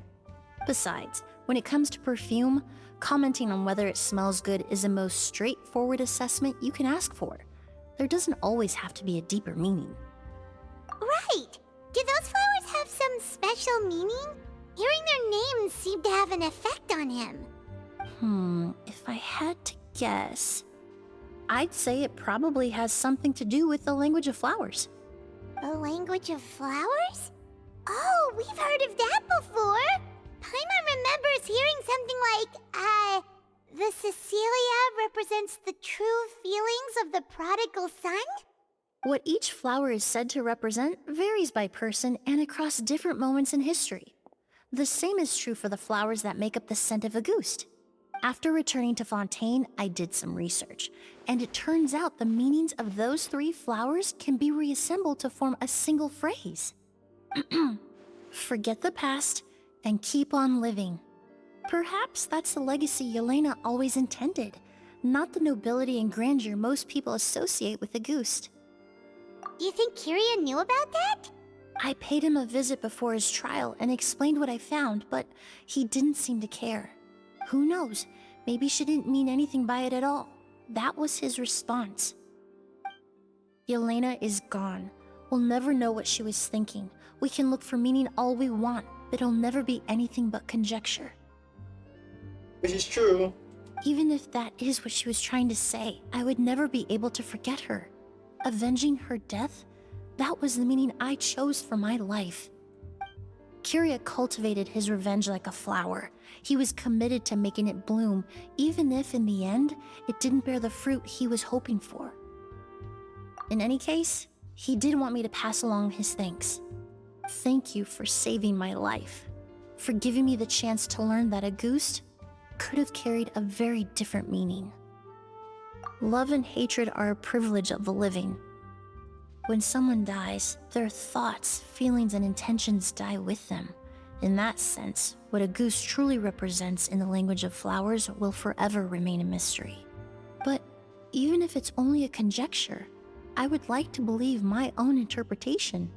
The meaning we give to flowers, the symbolism we assign to our perfumes, they're constantly twisted and exploited in our imperfect world. And yet, at the very outset, they're born from the simplest and most beautiful desires we hold in our heart. Yeah. Yelena.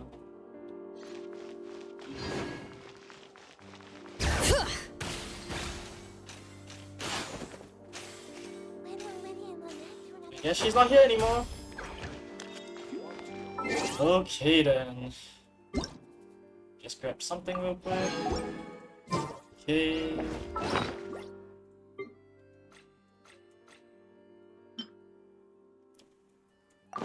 It's a gadget? I see. Just to make yourself sparkly. Interesting. Okay, sure. Let me just... What's in this slot? Oh yes, my seed dispensary. Okay. Should see. I should actually do this, but okay.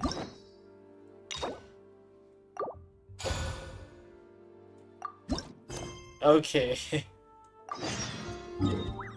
Accommodation and rest. Okay, before I start this, I need to go to the real quick, so I'll be right back. Let's hope I don't activate anything. Okay, sweet. I'll be right back.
To find time to send those Saurian relics for appraisal.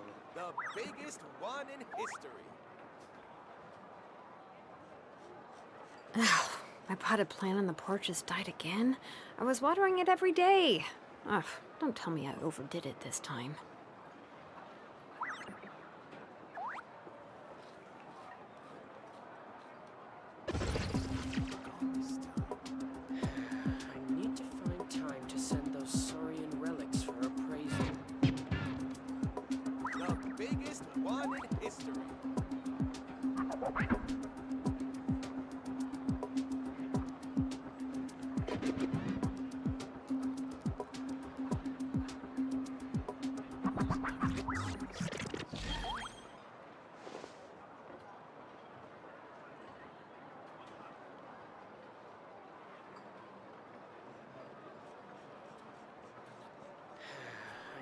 find time to send those saurian relics for appraisal.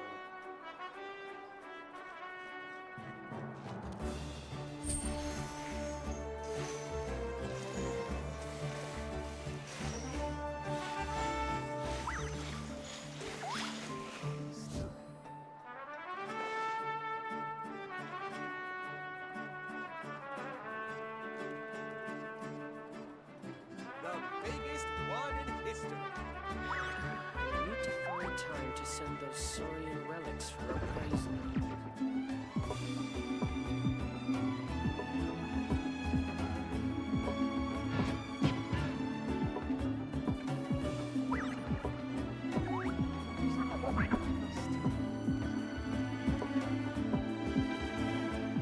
The biggest one in history.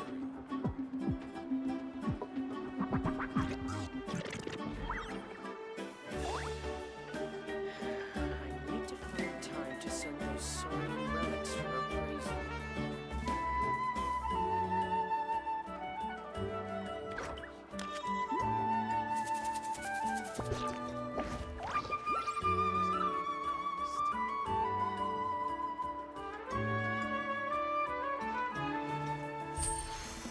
The biggest one in history.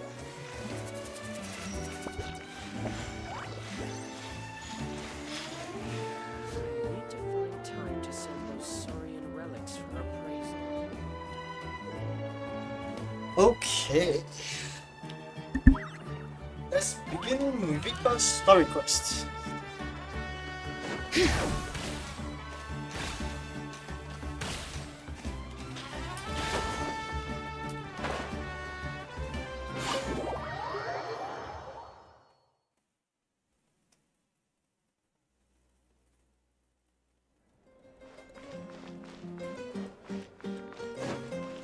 I'm going back here, I guess.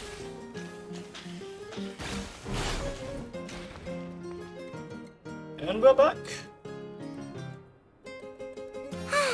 Lately, we've been sleeping well and eating even better.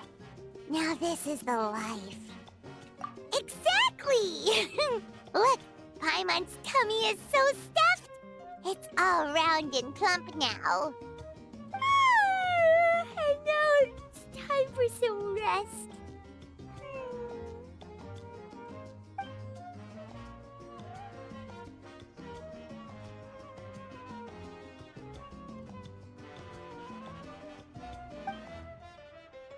And We've Night got Kingdom. trouble. Oh, never mind. I thought we were gonna be sent to the Night Kingdom again.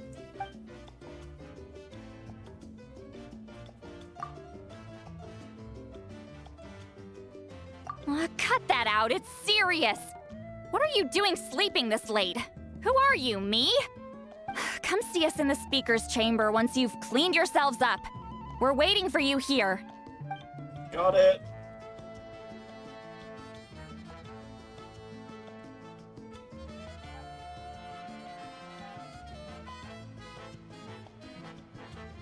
I mean, we could just let Paimon sleep, leave her a letter or something, but that we're in the speaker's chamber. No! Paimon's not done eating yet. Huh? Oh, good morning. Speaker's chamber.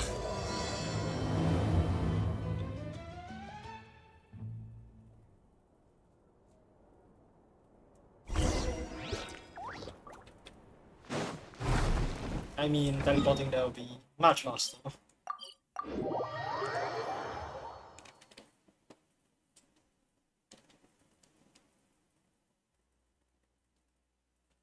Okay.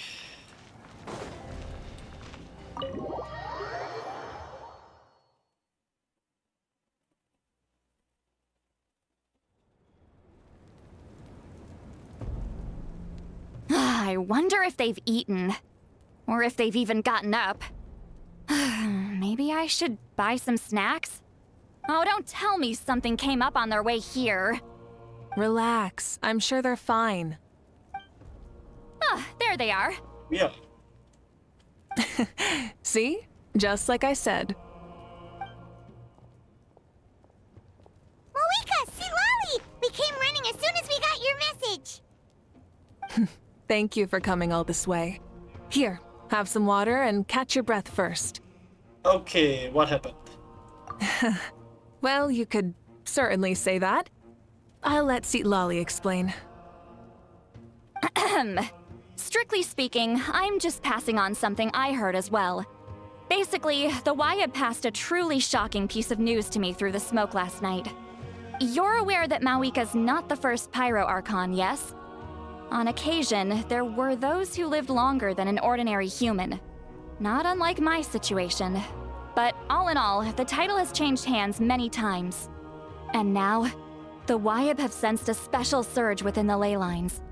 A truly ancient soul is about to return to the mortal realm. His name is Xbalanque. Oh shit. Okay, that is a bit important. Oh god. Xbalanque? But isn't he the very, very first? Hey. Yes, that's him.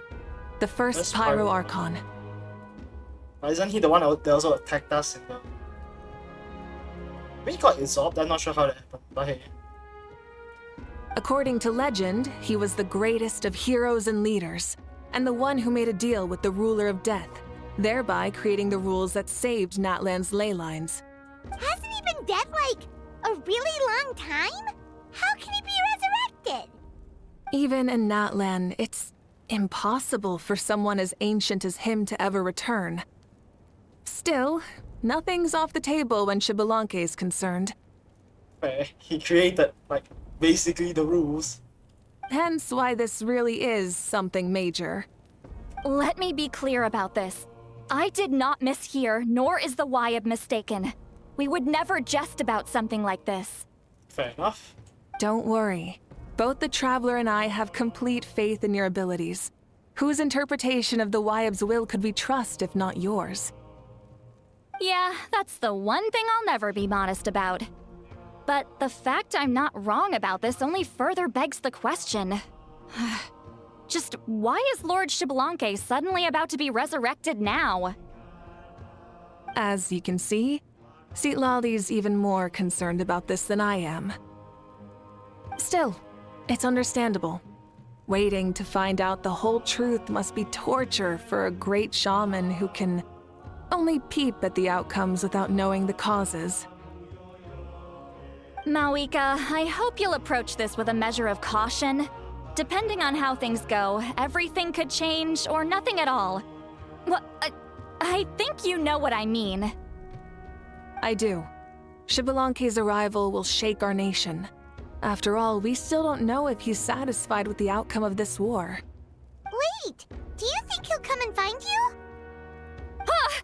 Well, you can't just up and say things like that! You scared me half to death! That's actually pretty likely. Think about it. People in the same line of work tend to have some similarities, right? Maybe all Pyro Archons share my disposition. Find important people. I don't want to meet him! I haven't really mentally prepared myself yet for such a grand occasion. Anyway, my job was just to pass on the message and bring the Traveler over. Now that that's dealt with, you can discuss the pilgrimage. I'm done here. Pilgrimage? Wait! Where are you going, Lali? Back to bed! You have no idea how much that scared me. I was up all night. Ugh. Can barely keep my eyes open. Nighty-night. She's gonna float back home with that pillow. It's like I said before. Our cultural legacy shouldn't end with our triumph over our suffering. Instead, it'll burn brighter than ever. So, the pilgrimage of the return of the sacred flame has been given new meaning. We have chosen to turn it into a pure athletic competition, promoting fair play and encouraging the personal growth of contestants. And this grand tournament will begin soon. Oh. Ooh, that sounds awesome! Am I allowed to sign up? Heroes are drawn to tournaments like this, and naturally, you're no exception. The news of Lord Xbalanque's impending resurrection may be a bombshell, but I believe that we should keep our focus on the pilgrimage. I mean, yeah, how do you prepare for a resurrection, right? Huh. Okay. So, not in a hurry to find him, huh? That's right. I've already informed the tribes that we'll be hosting the next tournament right away. It'll help sweep away the shadows cast by the war. Definitely not the consequences, though. Preparing supplies, cleaning up and remodeling the competition venues, recruiting staff for logistics, moral support, and pre-tournament weather forecasting. All of that's been assigned. We need to make sure everything is completed well and on schedule first. Traveler, Paimon, you are our cherished friends and a part of our nation. I'd like to invite you to serve as special supervisors for this event. Oh, okay, so I'm actually not participating. Sure. Paimon can do it too? Of course. On that note, my 2 new supervisors, would you come with me to check on the progress of each of the tribes? We going to their... Oh, wait. We are going to the tribe? Sure! Used to me. I guess we are. So what happened to the people of plenty? The tribe ain't exactly open right now.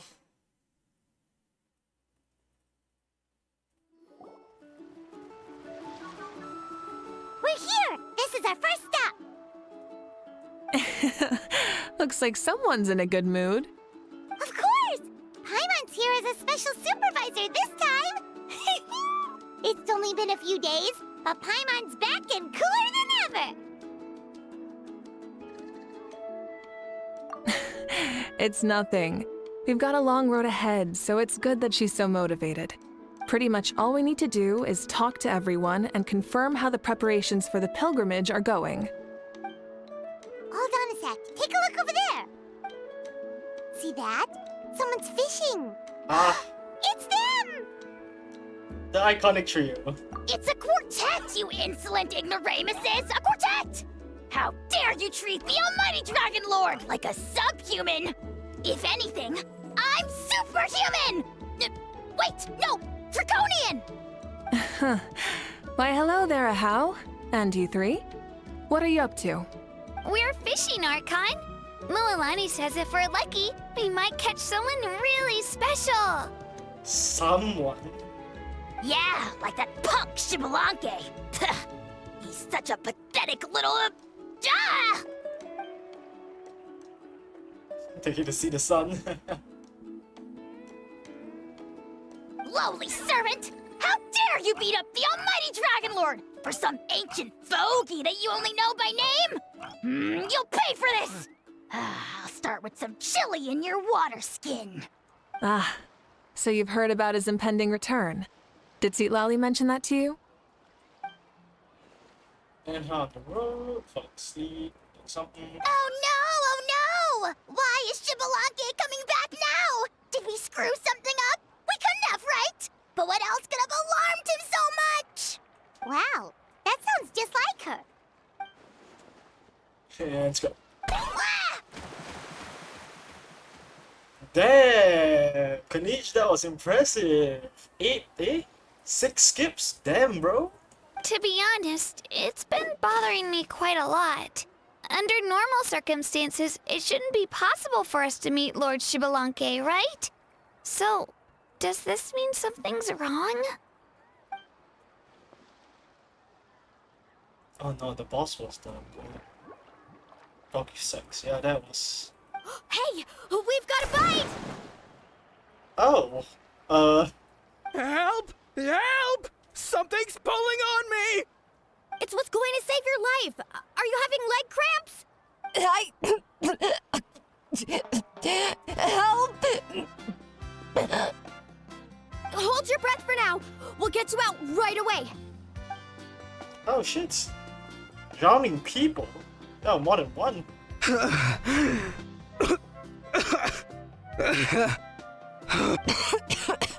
Thank you so much, everyone. Wait, why is her Archon here too? Well, would you look at that? You actually caught some people after all. Thanks for your help. Otherwise, that sudden bout of leg cramps might have ended our entire surfing squad. The 2 of us are in charge of transporting supplies. After safely delivering some of the equipment, medicine, and a few other things for the tournament, we had some time to spare, so... Surfing? Didn't warm up before going into the water, did ya? Thank you. Thank you so much. We'll, leave you to it then. We'll never forget how you saved us. We know you're busy though, so no need to worry about us. We'll see you around. Well, you gotta give it to Mualani. When she wants something to happen, then it just happens. Then it won't be long before she reels in Xbalanque himself. Now that'll be a wonder of wonders. I was just thinking, what if he enjoyed swimming like the rest of us? I used some commemorative badges for the stadium as a special bait. He's never been to present-day Natland, so it'll all be new to him. I'm sure he'll be thrilled. Seriously? And before you say anything, anything's possible. On the off chance this'll work, it's worth a try no matter how unlikely it is. Just like playing the lottery. Are you sure you guys really want to fish up Lord Xbalanque? Well, what about you then? Given your personality, isn't your continued presence a testament to the power of friendship too? Ha! She saw right through you, my foolish lackey. Silly, naive child. Now, witness the scorn of Kahula Hat! Ow! Left off, then make some mistakes. Yeah, that's true. That's very true. Let's go meet with Lord Xbalanque. Thanks. I'll keep that in mind. But for now, what I need to do is check on the status of the preparations for the upcoming pilgrimage.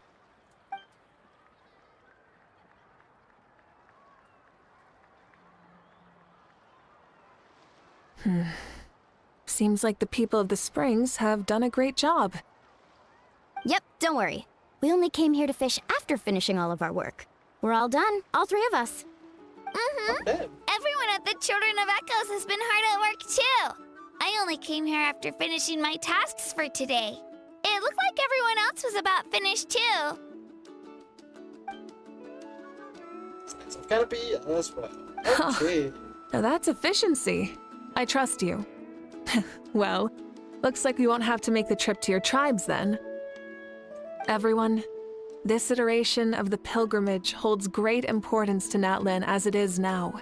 We must pull together and work as one, creating the best atmosphere possible for all our participants. Sure. Don't know why you'd worry about this stuff.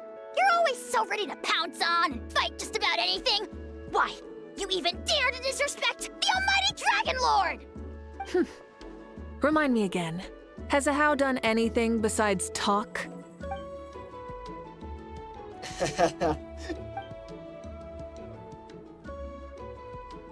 are you doing to me, you son of a... hey! Let me go! It's always a party with those three. Seems like we can check off the people of the Springs.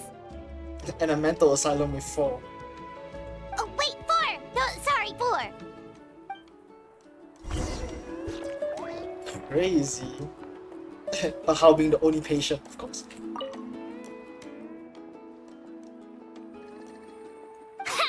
Why don't you sign up then?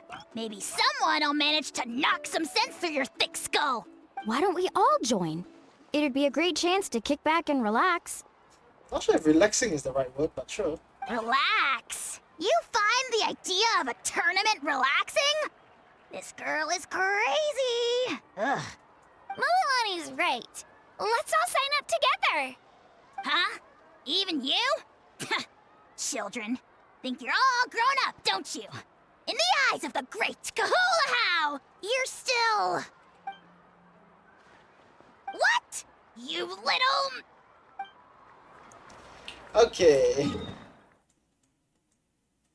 The Masters of the Night win.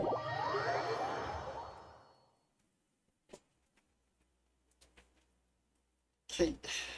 Bring it! Let's ride! Oh, Silani. She's sleeping? See, Lolly! Didn't you say you were going to get some more sleep? Why are you still here? The chief came to me for help just now. Not like I can just ignore someone in need and go back to bed, now can I? What? You didn't tell him that you stayed up all night? I just told him about Xbalanque's imminent return, and told him to be prepared. There was no need to mention anything else. Right! You've still got a reputation to maintain, huh? Can't have people thinking Granny Eatsterly would lose sleep over something like this. Ugh, now you're making fun of me too, huh? Ugh, so even children are ridiculing me now. This cannot stand. And you! Do you also think I'm just trying to keep up appearances? And you too! What about you, Mavuika? No, of course not. Relax, Seatlolly. Xbalanque was no ordinary person. He loved this land as much as we do and managed to forge a miracle through the ruler of death.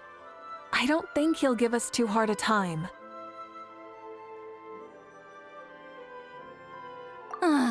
If that's what even the two of you think, then my worrying seems even more unnecessary.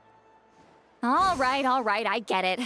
That's just the kind of paranoid old hag I am. That means I can go get some shut-eye then. You can take a look around yourselves. And if you need any help, feel free to go find the chief. Or Auroron. The chief should be overseeing the preparation of the woven scrolls required for the tournament right about now. And as for Auroron, I believe he said he was going to do some handicrafts at the valley entrance. Come on, you're making it sound like it's my first time here. Rest well and stop worrying so much. We'll discuss the tournament with Auroron. All right then. Good night, everyone. And don't go thinking that Granny Eastleigh doesn't like hanging out with you just because she's not around all the time.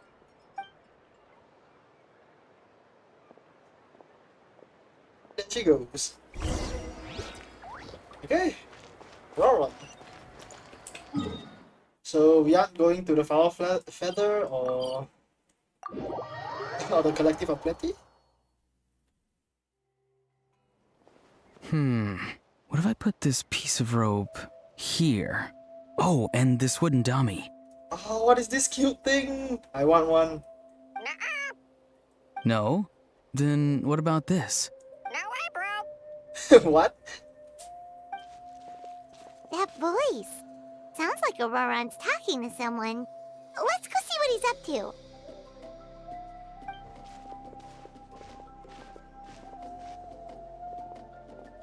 What you up to, Auroron? Oh, hello. Sup? Oh dear. A bird? No, a juvenile Cucasaurus. This one looks a little different from the others, though. Yeah, a very special look indeed. The heck are you on about? Oh. Whoa, he's quick on his feet. That retort was instant. For real now? Do you even hear yourself, bro? Damn. Is it actually a person then? Did Paimon just say something wrong? Oh wow, no way, bro. What the heck? Don't worry about him. He's just... how should I describe him? Elder? No, he's an assistant at Aoife's clinic, and one of my friends. His name is Kakuku. The heck are you on about? Is that not his name? Oh wow, no way, bro. Oh, I see. Yeah, that's what he does. Those are all Aoife's catchphrases, so Kakuku picked them up after hearing them day after day. The last time I delivered some vegetables to the people of the springs, I ran into Ahau, who was there for a soak in the hot springs. Ahau and Kakuku were stuck in an endless back-and-forth argument. Eventually, Ahau got really agitated and just started immediately shouting, "No, you!" no matter what Kakuku said. How unbelievably childish. No less than I'd expect of Ahau. Even I have rarely witnessed things like that. They went on like that for an entire afternoon. Oh, whoa. Wait, how do you know that? Did you stay and listen to them the whole time? Yeah, I did. It was so dumb I couldn't look away. You're a patient man, my friend. You're a very patient man. Anyway, I'm here because I'm trying to capture Xbalanque. Capture? You are more ambitious than I thought. Capture, huh? Wild choice of words. Then how about hunting for Xbalanque? I think that is more delusional at this point. Sorry, you're trying to do what now? We've never seen someone so ancient come back to life before, right?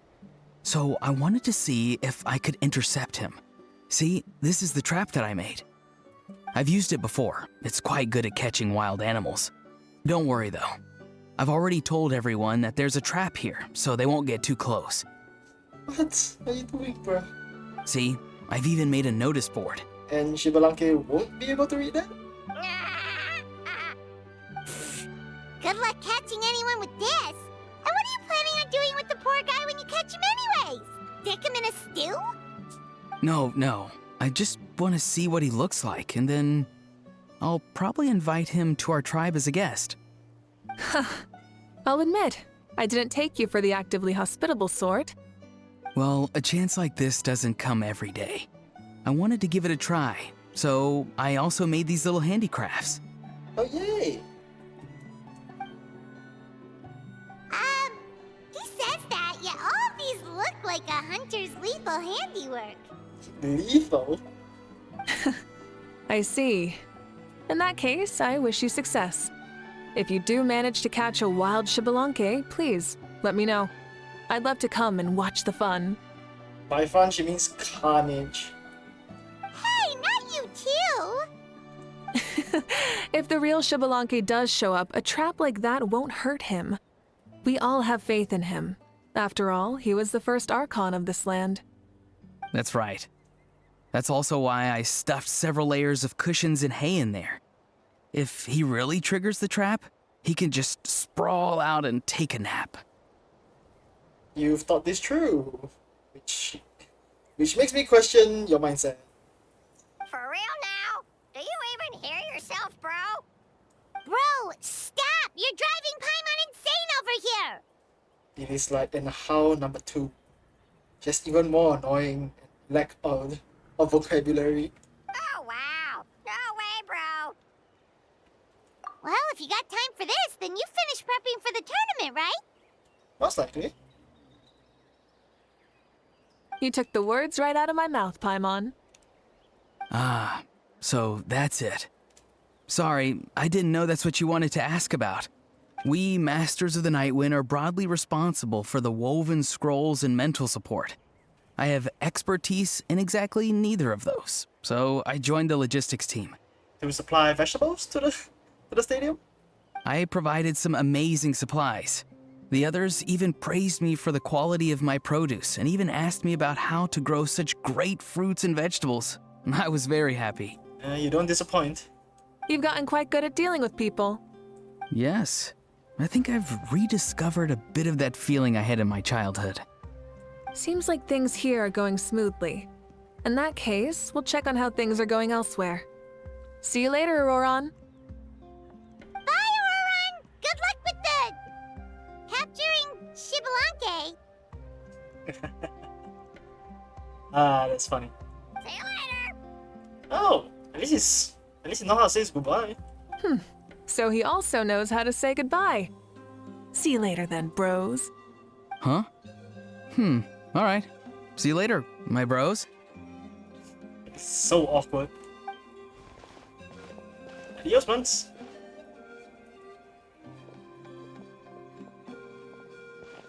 Oh, Mavuika. Oh, shoot. What are you doing here? Zilona, what are you doing here?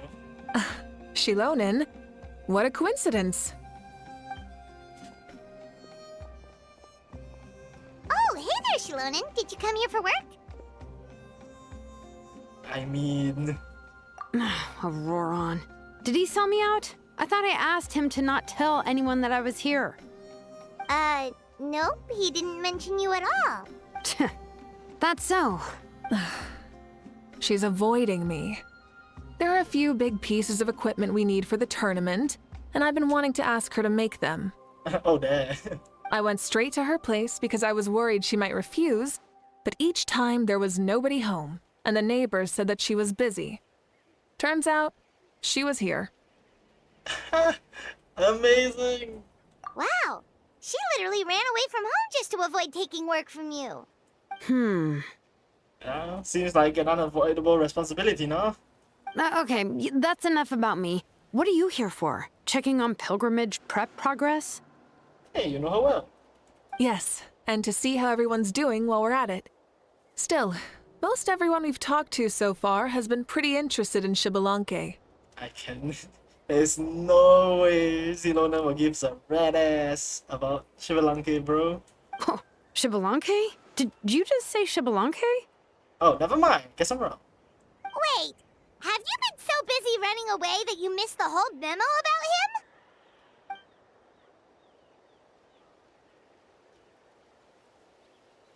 Yeah, I'm still trying to wrap my head around it, but if that's what Silali said, then it has to be true.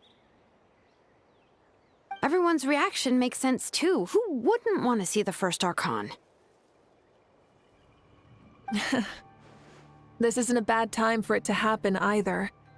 The war has only just ended, and with their long-standing goals suddenly gone, people are feeling a little lost. I met a warrior from the People of the Springs near the Speaker's Chamber a few days ago. He spent the entire afternoon pacing around the area. I asked if anything was bothering him, and he said that he used to train for battle every afternoon. But now that the crisis is resolved, he doesn't know what to do with himself. Paimon can definitely see that. It's tough when what you've been doing all along suddenly stops being necessary. That's why you want to hold the pilgrimage again, right? To help everyone find a new goal? That's right. We will have competition take the place of ceaseless battle. It'll give us an outlet for our pent-up energy and offer a reward for the blood and sweat we've put into improving and growing. That's the meaning of the pilgrimage of the return of the sacred flame today and in the future. Sounds pretty good to me. I am starting to like this new pilgrimage already. But, how do you feel, Mavuika? About Xbalanque, you mean? It's okay, I guess. Interested to meet him. Shouldn't you be, a little more nervous? He's our nation's progenitor.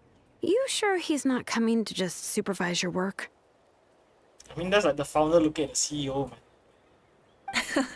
You sound like someone who's finally gotten the chance to strike back after years of oppression. Hey, don't put it like that. All right, maybe a little. It's not every day that someone who could bring you down a notch shows up. I knew that's what you'd think. Don't worry. If the real Xbalanque does make an appearance, then, naturally, I have my ways to meet him. Really? How? No spoilers just yet. Take a guess. Wait, you have a playful side too? Of course she does. This whole glorious righteous leader thing is just one facet of her. And it's the side of her you've seen the most so far. But... Tragically, this is how my longtime companions think of me. Shilonin's always saying how awful I am. Hey! Don't just put words into my mouth like that. I've only ever said that you can be quite terrible sometimes. Sure, whatever you say. Come on, Traveler, Paimon. Let's head to our next stop. Okay, let's go. Oh, and Shilonin, now that you've been busted, be sure to stop by my office and pick up the documents I left for you. I wrote down everything you need to do for the tournament. Good night. And she's fallen asleep just like that. Well, she's gotta wake up eventually. Let's go. Good night, Shilonin. And sleep well. Right. I'm not just to see this tournament. So Zilonen is here. Stop looking. I'm genuinely asleep now. And Aurora. Let's see.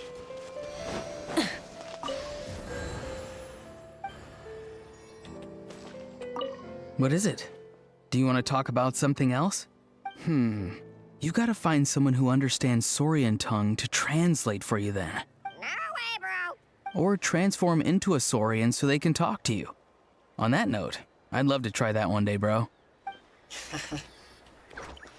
Of course, bro. Definitely, bro.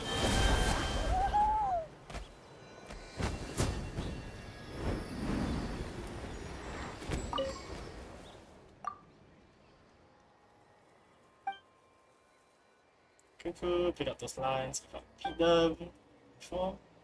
Next time for sure.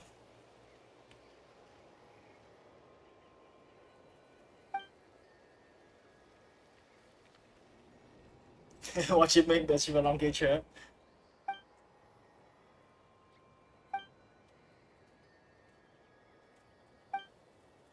Come on, bro.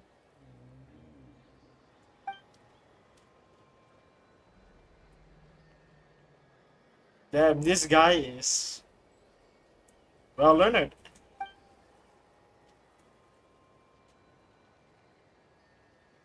Man, those words. Oh, his colleague. Yeah, good, bro. Got you, bro. Cuckoo.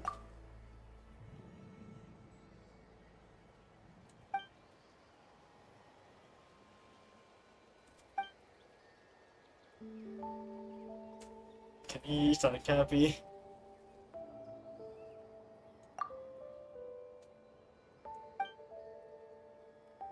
He's an idiot. Oh.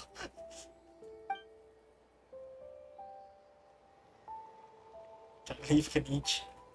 Dude, holy shit. Oh, I love this guy.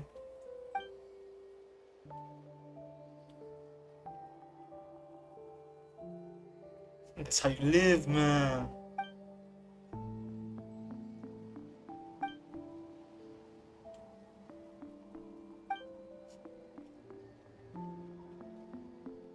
No problem, Bokuku.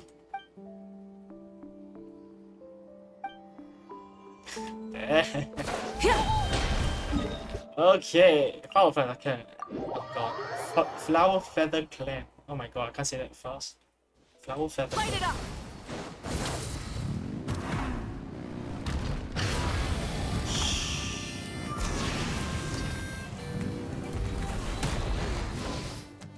Okay, should be missing Chaska, right? I think I saw her. Doesn't seem like there's anyone around. They're probably all out and about. Does that mean the preparations are going smoothly? Of course, without a doubt. I'll be honest, I'm more concerned about how everyone's doing than how the preparations are coming along. The amount of rest they get will directly impact their tournament performance. It's my hope that everyone is eating and sleeping well, so they can enter the stadium full of anticipation. What are you guys doing here? Oh, Chaska. Oh, it's Chaska! It's been a while. How have you been? Good, good. Great! Things have been good on my end, too. How about you? Same old, same old. Back to the grind. Flying around to break up fights when they break out. Taking walks with my family when I'm free. You know, the usual. I take it that means there haven't been many fights? Yeah, the war just ended, and the bonds between people have grown a lot stronger in the process. Hard to start fights like that. I don't mind, though. More time for me to zone out. I just sit at a lookout point and tend to my weapons. The fresh air is also great for my mood. Sounds like you've been doing well, then. What are you talking about? You should know the ups and downs I've been through better than anyone. So, how have preparations been going here at the Flower Feather Clan? Ah, so that's why you're here. In that case, I'll take you someplace where you can see the situation clearly. Follow me. Okay.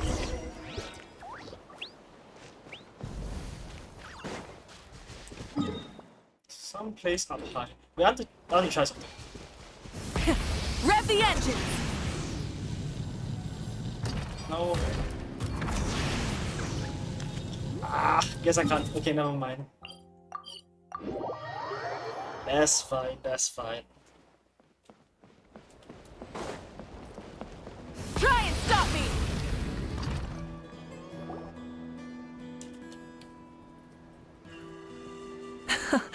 So this is the place you had in mind. Quite the view. Yeah. You can see our whole camp from up here.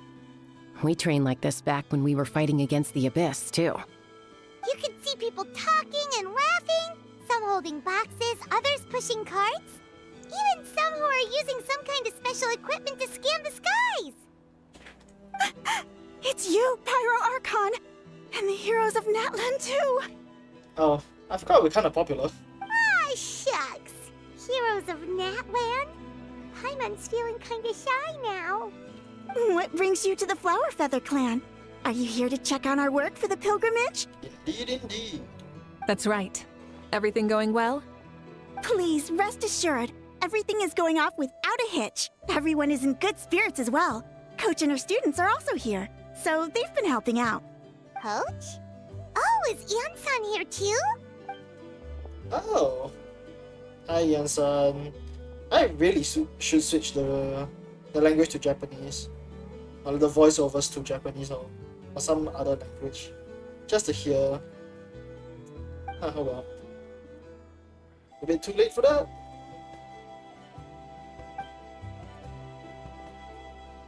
Ooh, strongest warriors, okay. Hey! Please rest completely and totally assured that with us here, we'll get all the tasks done on time. No problem and no questions asked. Whoa, they're all so reliable. Like coach like student, huh, Ian-san? No problems. High frequency, low intensity training. Stack medical supplies? Okay. Oh, bring a stack of medical supplies. I see. Didn't even break a sweat, you say?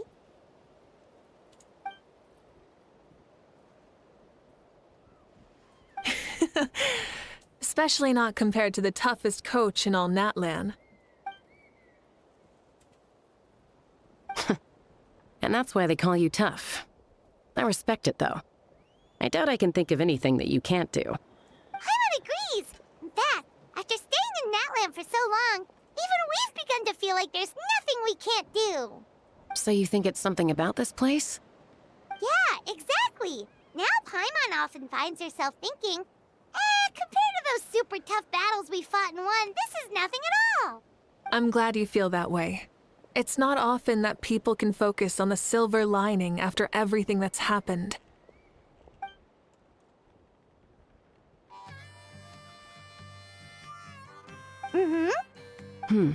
The wind is rising. I think I hear something on the air. I'll head out on patrol. Have a nice chat and just let me know if you need anything. There she goes. I'd say that it's effortlessly cool moments like this that make her so endearing.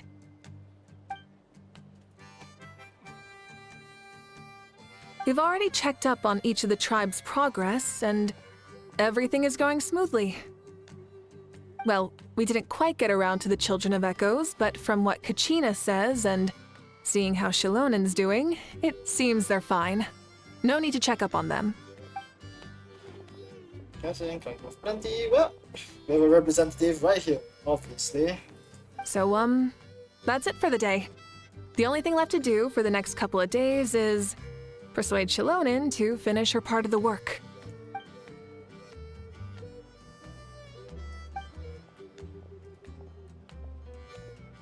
Oh.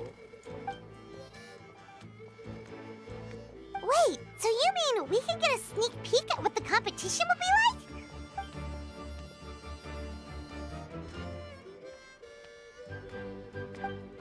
I mean, that's true. Yeah, we can't sign up.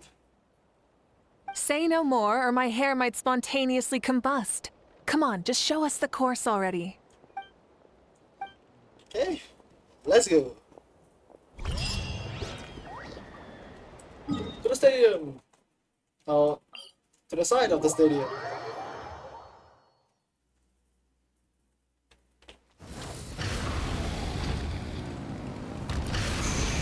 Coming! So technically, with two Master of the Night Wind, time to go. You could just fly forever. It's kind of cool. Yeah.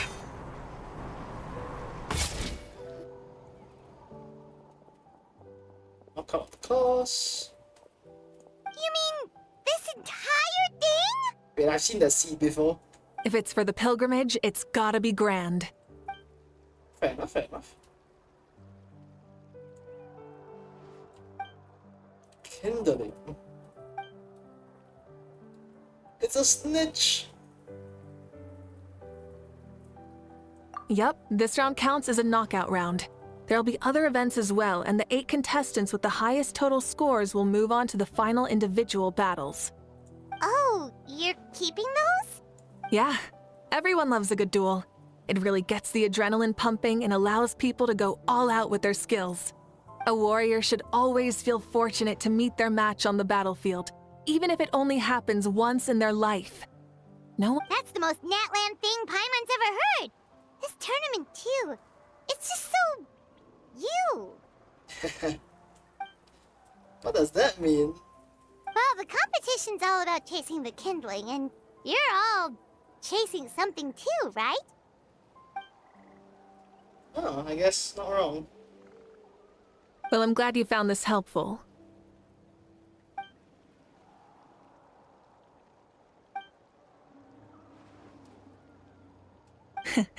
No problem. I'll go get ready. Whoa, Mavuika looks so excited. She must really be looking forward to this. Do you think that she seems a little bit different after the war and all? Yeah. Like, you know, maybe in her sense of playfulness? She seems less serious than before. More willing to just loosen up and have fun. I mean, a war is just over. Whoa, you heard too? So, Paimon's right, right? Keep doing the war, fair enough. I mean, yeah, it's a war, man. Oh, so that's why you called us over. It's all part of your grand plan, huh?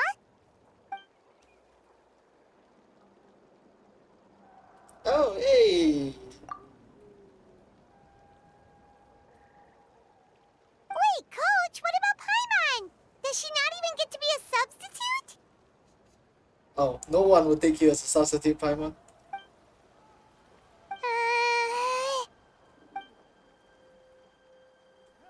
To even begin training? Aw, come on! I'm ready. Where did you come from?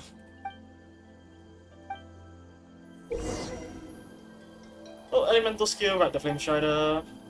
Yeah, sure. Full throttle!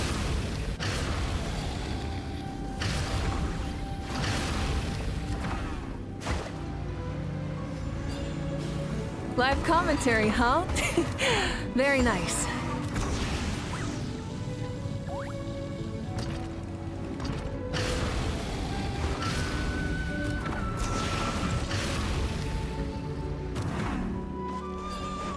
Try and stop me! It's a piece of cake.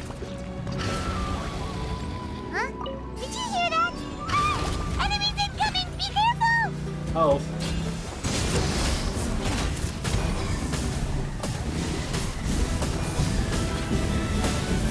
Incinerate! Full throttle!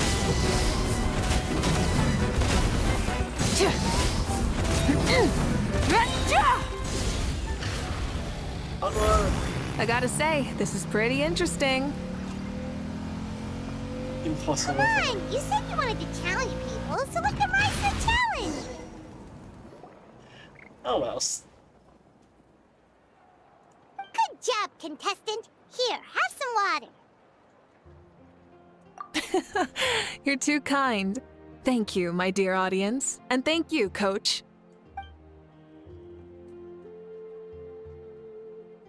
It's never. Maybe it can't detect anyone under a certain height. Wow. Oh, good point. It's a solid course, but there are a number of small problems. For example, take the chase at the start. I feel like it's too short to separate the best from the rest. Why don't you find a few more people to test it out and adjust the distance based on their feedback? Ooh, you're really thorough. And yeah, getting multiple opinions is a great idea. Also, about the vertical section.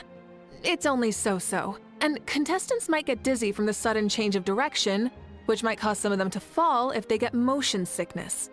Also... Damn, that feedback.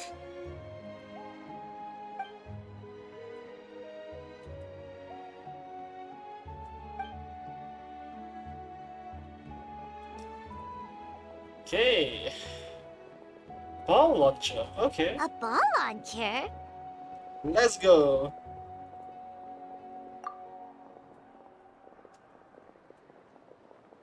It's been a long time since I saw gear like this. This game can be played by 2, 3, or 4 people, and it's a fun one. Want to give it a try? I'm game. Great. I'll be your opponent then. Start the clock, highest score.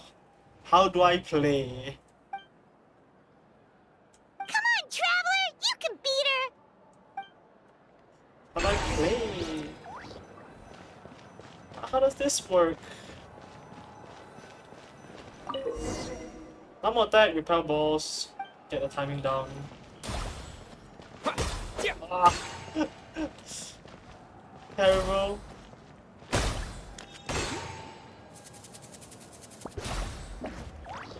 No! Oh my god, I'm dead! God, Mavuika's kicking my ass.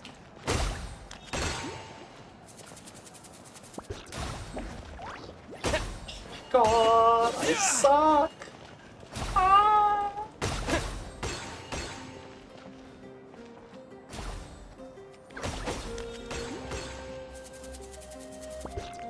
That was bad. Oh no! Really? You have to embarrass me like this? I thought we were done. Oh no! Just kill me. Oh my god, just kill me. Stop it. Stop it. God damn it, just stop it. This is so embarrassing. Damn it. That was a thrilling game! Paimon was on the edge of her seat! Yeah. You played well. We can play a few more rounds when we have the time. No, I did not.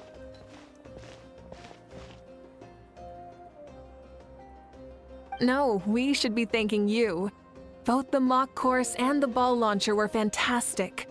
I didn't know you were so good at making things like this. Pop to work. Oh, looks like I also have you to thank for her negative views about me. How much would you say you contributed? 30%? 10% at most.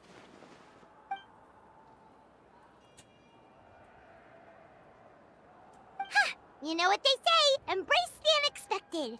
Thank you for having us. Okay. Bye, see you soon! See you at the tournament.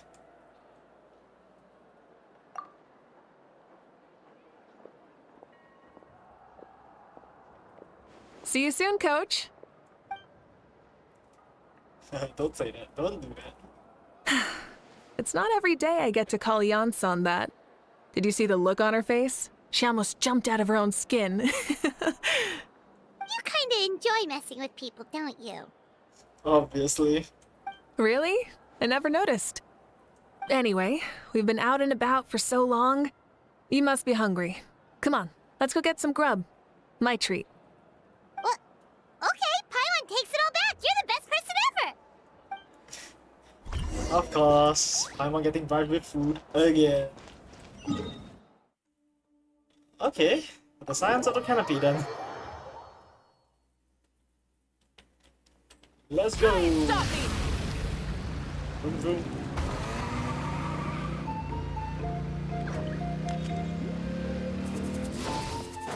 All right.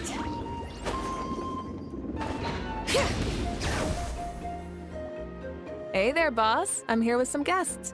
I'll have the usual. Ah, Pyro Archon. Welcome, welcome. It's been a while. Glad to see you with our new heroes, too. Boss, this is the Traveler, and this is Paimon. Nice to meet you. Hi there. Greetings to you both as well. You'll have the same as before, then? Ah, we worked out today, so yeah, that would be great. So what is the usual? Oh, come on, Traveler. You've never been so stingy even when we were low on Mora, so why are you going after Paimon's food now that someone's treating us? Yes, out of a certain respect, I guess. You two are a riot. I get where the Traveler's coming from, though. You're too cute not to tease, Miss Paimon. If someone's down in the dumps, your banter can cheer him right up. And that's not just from me, by the way. I've heard it from plenty of other people. For real? So, were you teasing Paimon on purpose, Traveler? Nice face. Just leave it to us. Please wait a moment. Your food will be out shortly. All right, eat your fill, Paimon, but just remember, the tournament is in 3 days, so try and make sure your food coma is finished by then. What? Food coma? Huh. Don't know what you're talking about. Paimon will be there on time, don't you worry. Hehe.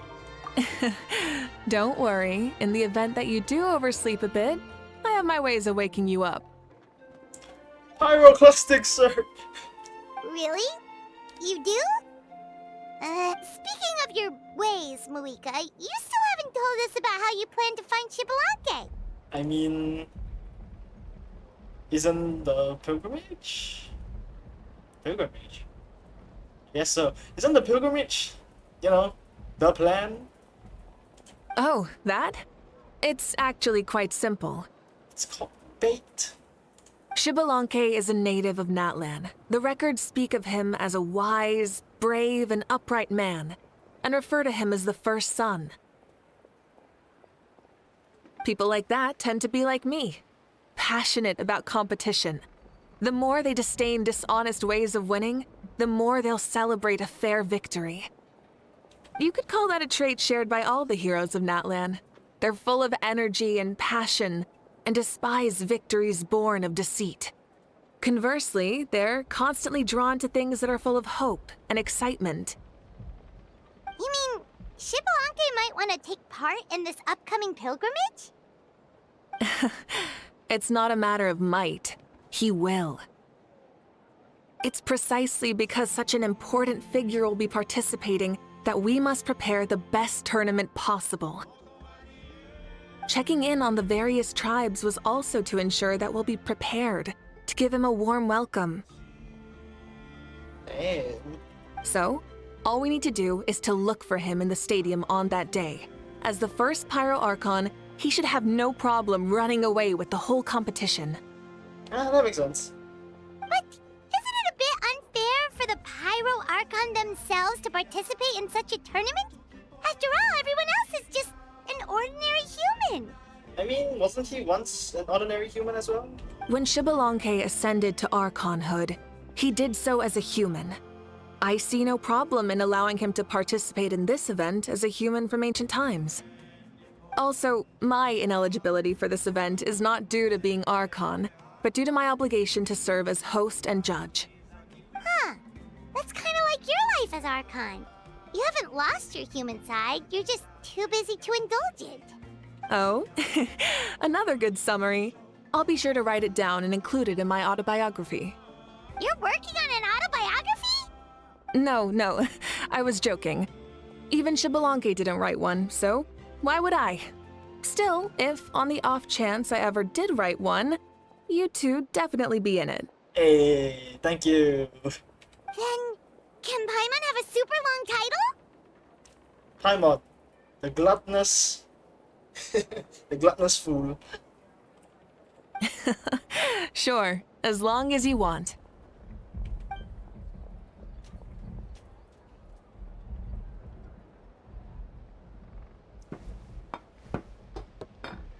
Hey! So many dishes and such huge portions too! Paimon spies mountains of meat as well! Wowee! You know this is just a normal breakfast, right? Excuse me? Wait a second. You eat that much? Every single day? Wait, what? Our Archons always had a healthy appetite. Please enjoy the food while it's still hot. Food never tastes as good once it gets cold.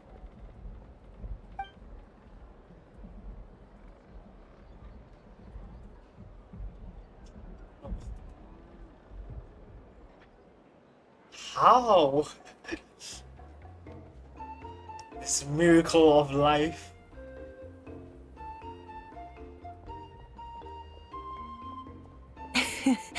Judging the state Paimon ate herself into, I assume you'll be staying someplace close by.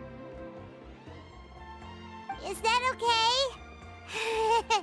Actually, since it's so beautiful around here, we were planning to stay in the area for a few more days anyway. See the sights and all that. Of course you can. I'll go arrange some accommodations for you then. You don't have to do that. We can do that ourselves. Let's not trouble you. I guess never mind. She's a caring host. All right, I'll leave you here. Have a good rest. Thank you. Alright, good night. Good night. How do you feel? Want another drink? Then how about some dessert? Paimon still wants something sweet. Why are you looking at Paimon like that? There's always room for dessert. Of course.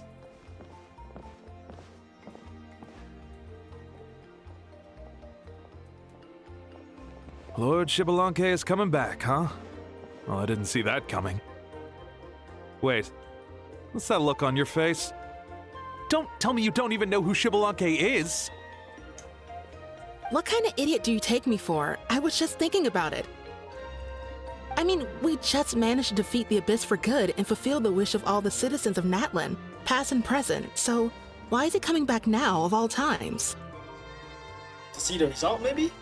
Yeah, if he's here to help, the war's already over. And if he isn't, I just had a terrifying thought. What if he's actually some kind of villain who's come to steal our victory? Isn't that how the novels usually go? What? No, don't be ridiculous. Novels are just fiction. Don't you dare slander our great hero. You're talking about Lord Xbalanque here, the one everyone calls the first son. Also, even if what you said were true, I don't think our Archon would lose. We all saw that one punch of hers. The power in it was like... What the? Yeah, I agree, but I bet Lord Xbalanque is no slouch either. Say, if they fought, who do you think would win? Well, you got me there. Well, as someone living in this age, I've got to vote for our Archon, right? Live in the now, seize the day, and all that. And now that you mention it, a fight between those two is bound to be a terrific one. Oh, don't say that.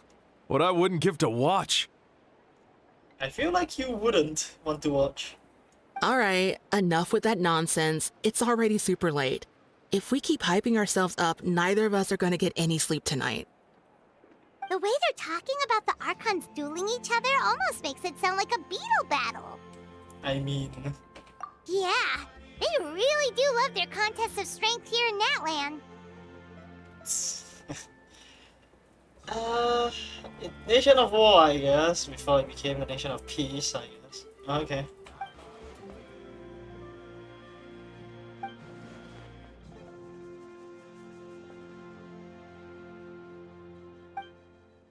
To tomorrow, I guess. Alright, Paimon's done eating. Let's head back and get some sleep.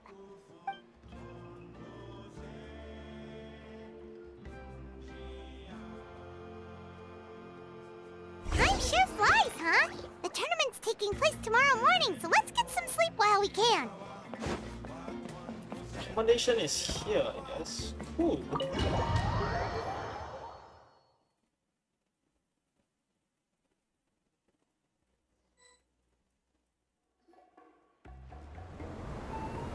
Hey, wake up, wake up! The tournament's about to start! Oh, everybody's gone. Oh no, we've overslept! Only a little bit, but... Okay, wash up and pack your things. We gotta go, go, go! Ah! Paimon can't believe it! Mavuika totally called it! How could we have been so careless? Is this what people mean when they say you get so excited before a trip that you struggle to sleep the night before only to miss setting out the next day? Okay, Paimon, stop. We need to run. Hey there. How are you feeling?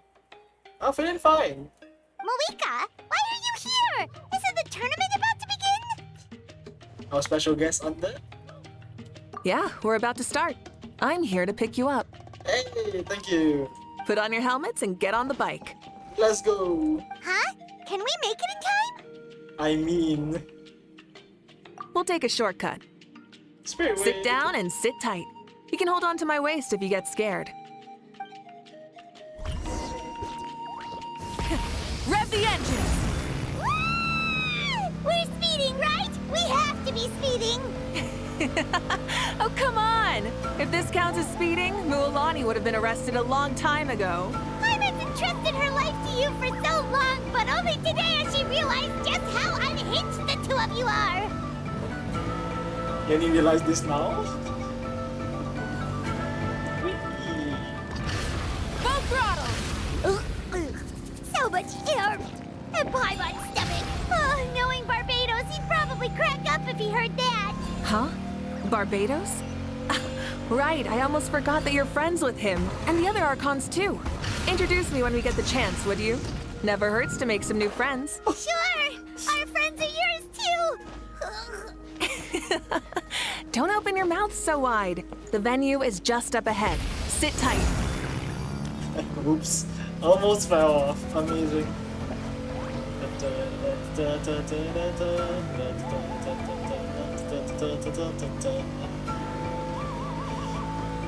And amazingly flashy entrance.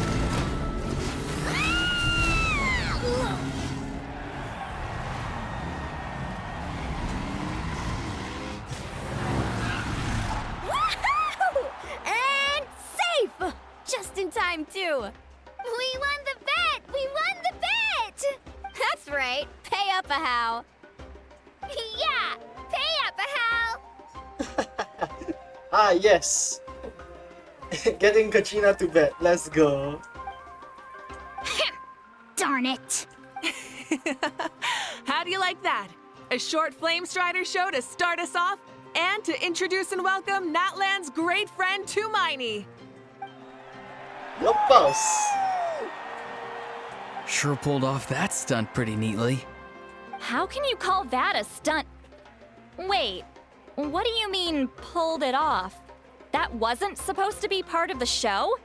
Everyone, welcome back to the pilgrimage of the return of the Sacred Flame.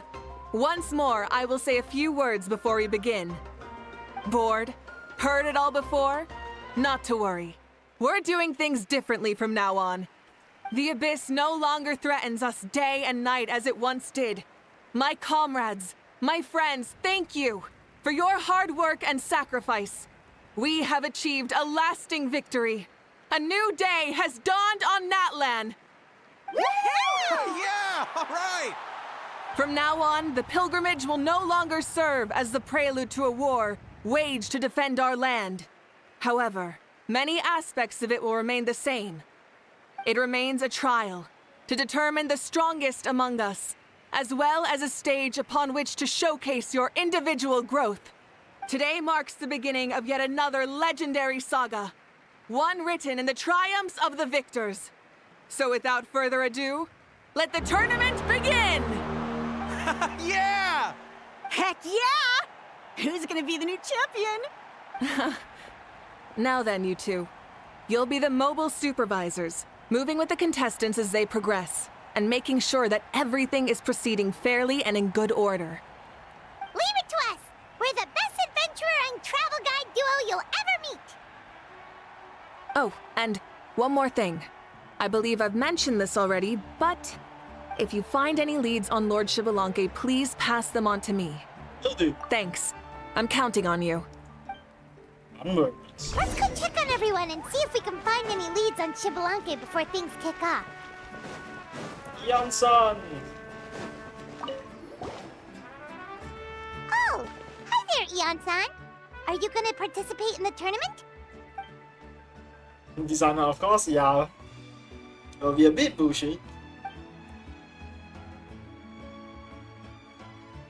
That's fair. Can we ask you something then? You know about Lord Xbalanque's resurrection, right? Have you seen anyone with that kind of aura over here? Got it, thank you! We'll keep asking around then. Oh, okay. Huh?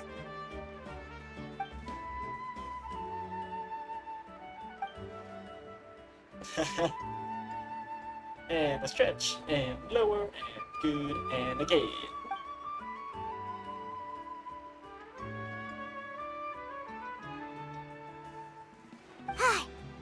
Thank you, Coach! Paimon feels like even her blood is boiling.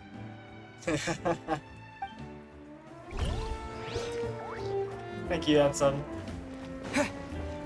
Okay.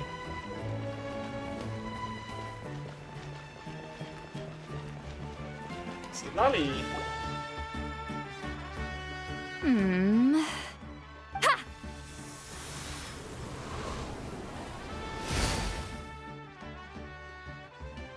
How's that? Woo! An air conditioning? Oh? Well, hey there, Traveler and Paimon. What brings you here? To see the lovely Miss Itzy. You...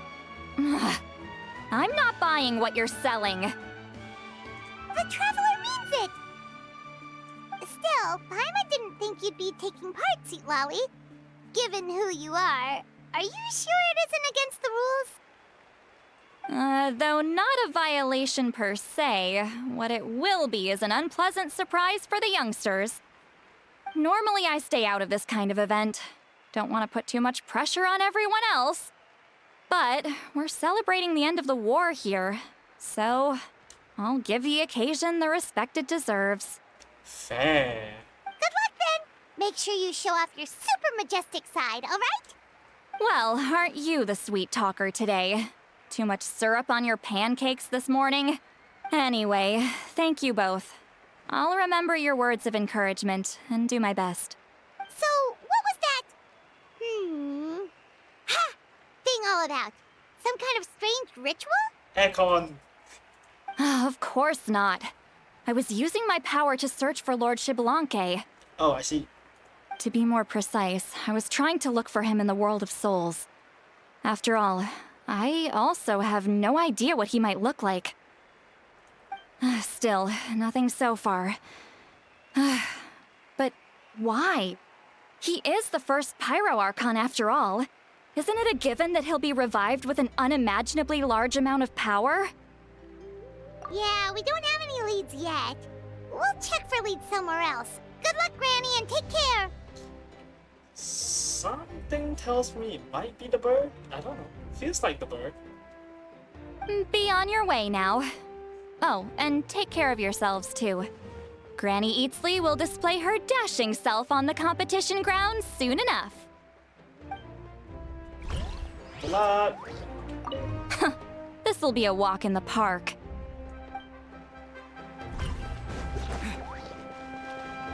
Sweet. There's one more back here. Hey, Kanich! Oh, Gonna Kanich. take part in the tournament? Best of luck. You can do it! Where's the how, though? Locked in your chest. Amazing! Ah! On a different note, have you heard anything about Lord Shibalanke? Over. I see. Dude, I swear, he's gonna be a human, just a regular human. You're reliable as always, Kanich. We should go check with the others now, so we'll see you later. Good luck, and make sure you don't get injured.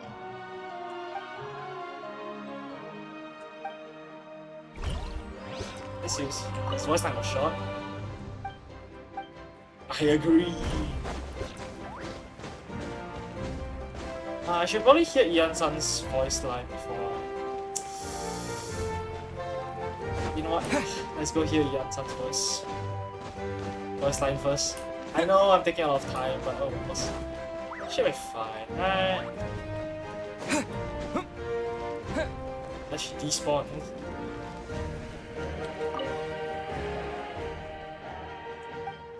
Okay, that's all she has to say. Good to know. Okay, going back.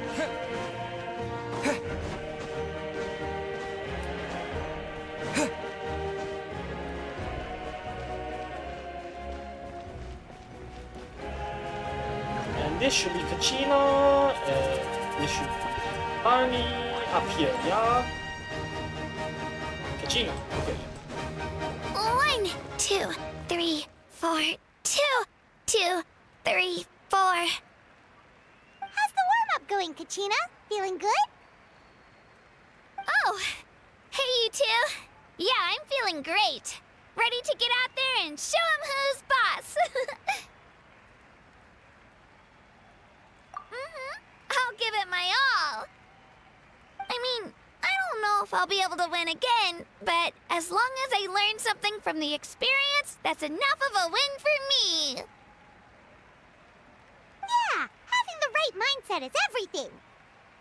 Yep. Oh, by the way, have you seen anyone who seems like Lord Shibalanke? Lord Shibalanke? I don't think so. A powerful figure like him is sure to attract attention wherever he goes. Like Moalani and Kanich, only even more so. I haven't seen anyone like that, though, so he probably hasn't passed this way. All right. Thanks, Kachina. We'll go take a look around. Focus on taking care of yourself as well as winning. I will, thank you. Seems like we still haven't found any useful clues. Maybe we should just go back and check in with Mavuika. Don't worry about me. I'll do my best. Okay. Not what I meant to do.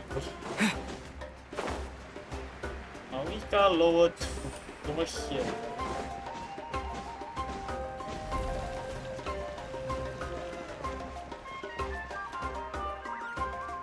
We're back! Supervisors. Your report, please. How are the contestants doing? Madam Host, the contestants are doing great, and the competition is proceeding as scheduled. However, when it comes to Shibalanke... Yeah, we have 0 search results. No leads, huh?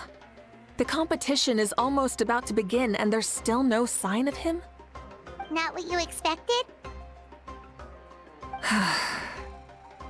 Not necessarily. Still, let's go give everyone a warm welcome before we kick off.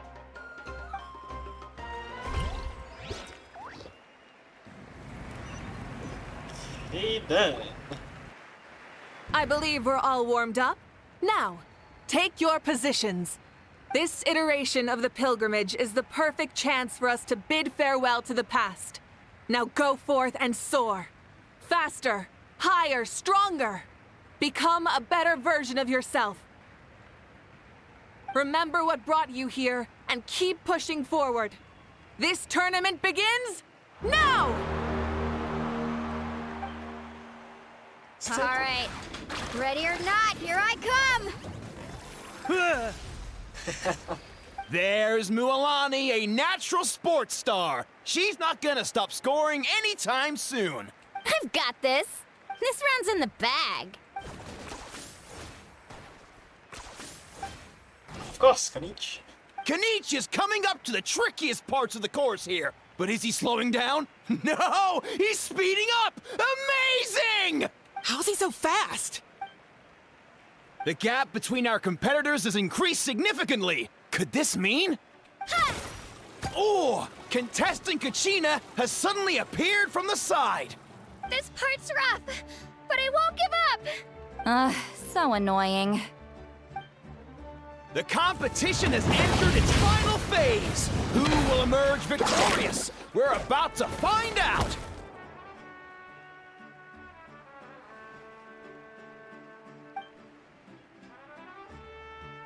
Casually fold his arms.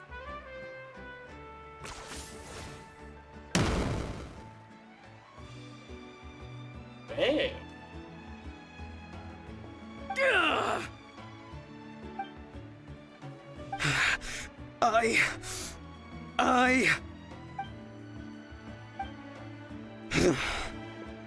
I yield. Our champion has emerged, and his name is Kanich. Kanich! Kanich! Hey. That's amazing! Woohoo! Kanich won this time. Yeah, that's our Kanich. I knew he'd win. What? So not only is the little punk hard to kill, but he's good at fighting too? If he does have some skill. You beat me fair and square, Kanich. People always talk about how tough you are, and now I can say for sure, they're not exaggerating. It's funny. I was thinking to myself earlier that I might have a shot at winning this. Unless I have to face Kanich in the final. Come on, dude. What are you talking about? You reached the finals, bro. You somehow beat up Mulani and the rest. Losing to Kanich isn't really a loss at all. You've more than proven yourself, too. You could beat me up 30 times over. Yeah. You're both so good. But wait, if that's the end, where's Shibalanke? Wait, aren't we missing someone? Lord Shibalanke. Now that you mention it, where is he? Don't tell me. Guess he didn't arrive. Huh? Are you saying that you beat Shibalanke then? Ugh, just kill me now! Better death than to suffer this torture! What a joke! Never met Arama before. That's impossible, right? Could he have placed so well because of some connection with Lord Shibalanke? You mean, he might be Shibalanke? Are you? Wait, I'm Shibalanke now? That's news to me. I've got it! Lord Shibalanke didn't want to steal anyone's thunder, so he must have lost the tournament on purpose. I am not the Messiah. He is the Messiah. Wait, that doesn't make any sense. This is the most holy pilgrimage of the return of the sacred flame. How could anyone throw a match? Whoa, did Paimon say something wrong?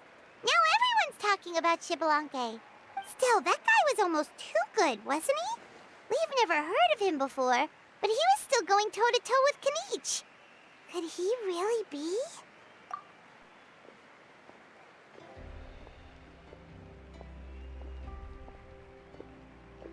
Whatever, that's enough.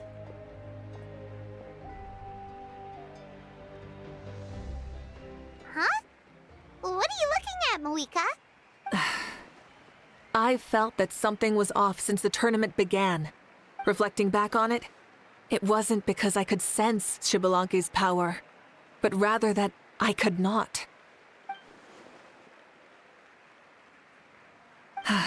Please, excuse me.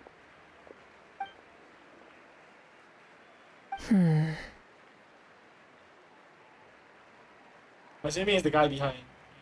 There you are. no unimaginably strong soul aura, nor any whiff of extraordinary power. But I know, beyond any doubt, that you are Xbalanque himself. Wait a second, I got trolled. Huh? Who's that? I've never seen him before. Isn't that Mauso? Like, Tato's grandson? When did he sign up for the tournament? Did he even fight anyone out on the field? What are you talking about? He's been standing there this whole time. I totally thought he was just there to cheer the others on. Wait, so that's Xbalanque? But he's just a kid. Ahem. Ha! Ha! Well, this kid doesn't look like he can take a single punch from the almighty Dragon Lord! Kahola how! Just give me 1 second and I'll... Huh? That's Lord Xbalanque? But, I mean, he was right next to me for most of the tournament. And he didn't... You recognized me? Perceptive. No less than expected of this era's Pyro Archon. Forgive me for asking, but how did you do in the latest tournament? I didn't even make it to the final 32. No! This is a joke, right? It has to be. It's clearly staged. Out of my way! I've got to see Lord Xbalanque for myself! As expected, your return has caused quite the commotion. Please, remain calm, everyone. Lord Xbalanque is one of the most important people in all of Natlan. I will take responsibility for receiving him into our midst.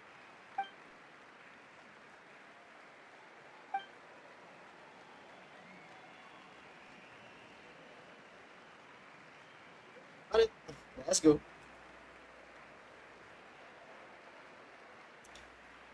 Is it finally time we get our first chibi, like, Shoto character?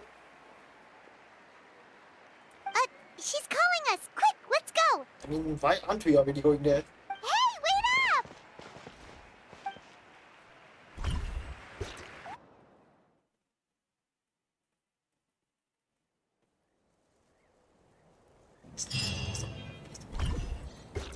Okay, in I go.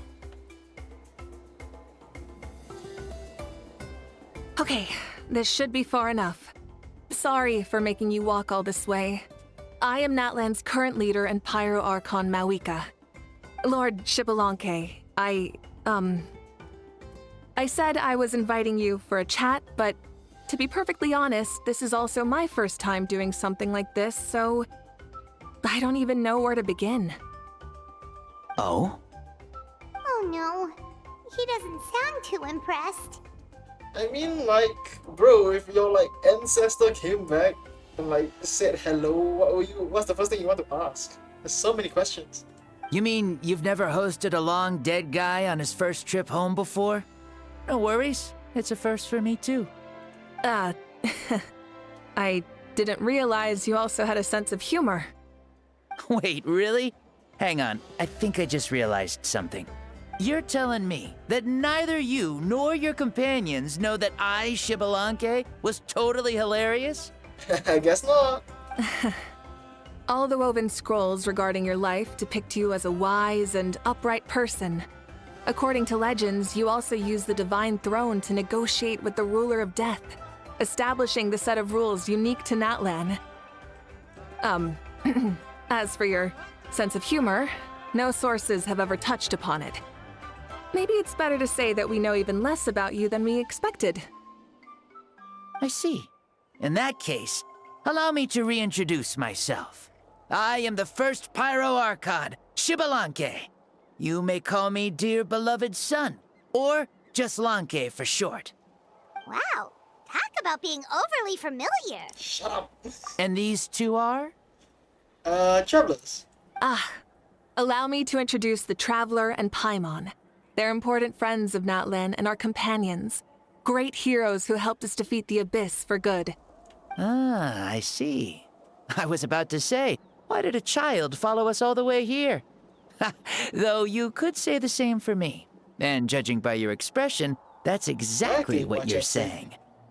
And there's where you'd be wrong. This body belongs to a child of present-day Natlan. I'm only possessing it temporarily. I see. Your physical body couldn't be revived, so you had to borrow someone else's. But what about the original owner? Is he, okay? I have never done this possession thing before. No need to worry. My existence has not affected this child in any way. This body's original occupant is currently experiencing a fantastic dream. I have my own plans, and as for my reasoning, you'll find out soon enough. Alas, this borrowed body is a bit lacking when it comes to exercise, and hasn't really trained any aspect. I tried my best at the tournament, but could only get so far given my physical limitations. Oh, that explains why you couldn't make a deep run. You're not used to this body, are you? I wish that was the only problem. I'm simply unable to do a lot of larger movements. Oh, and my usual climbing and jumping motions aren't exactly suited for him either. Also, you've got to be twice as careful in a borrowed body. If I pushed him too hard and got him hurt, I'd be no better than a criminal. I could never do anything like that. This guy has my respect. Indeed. Still, the great shaman Sitlali learned about your impending resurrection from the Wayab, but we still don't know why you've returned. Oh, is it time to get serious then? All right, serious mode activated. Ahem. In any case, you've already touched on the topic. I did indeed strike a deal with the ruler of death. She once asked me why I prayed for her power as a mere mortal, and why I yearned to save a nation in peril. I convinced her with the promise of perpetual existence and the everlasting flame of life. So, she shared her strength with me, and allowed Natlan to operate under brand new rules. I told her that the plan would be a grand, long-term one in which victory would not come for some time, certainly not within a mortal lifespan. Still, I knew that someone else would bring it home. She assented to my request, and became an observer of our tale. Seeing her interest, I also asked that I, as the one who laid the foundation, be granted an opportunity to see the new world with my own eyes, if we actually did manage to triumph in the far future. Ah, so your return is a special favor granted by the ruler of death. More like a bet I made with her. Even gods have things that pique their interest.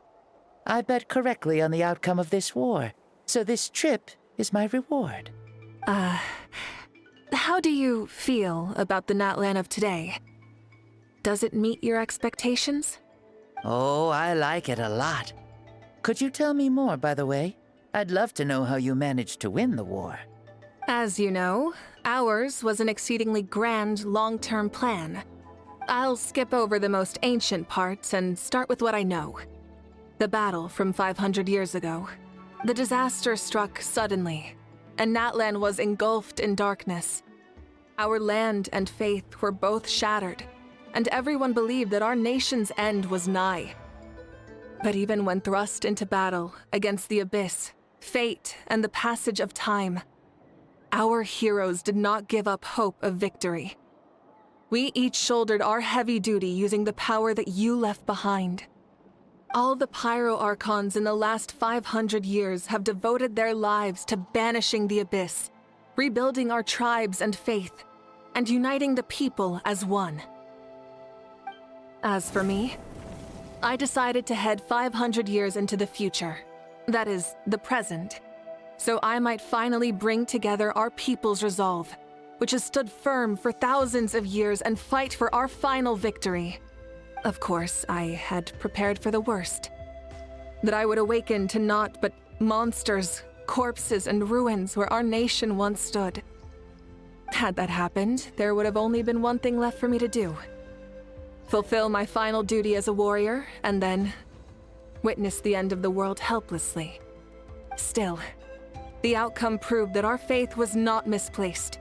This victory, and the miracle that it created, is the greatest reward for all who gave everything to protect our realm.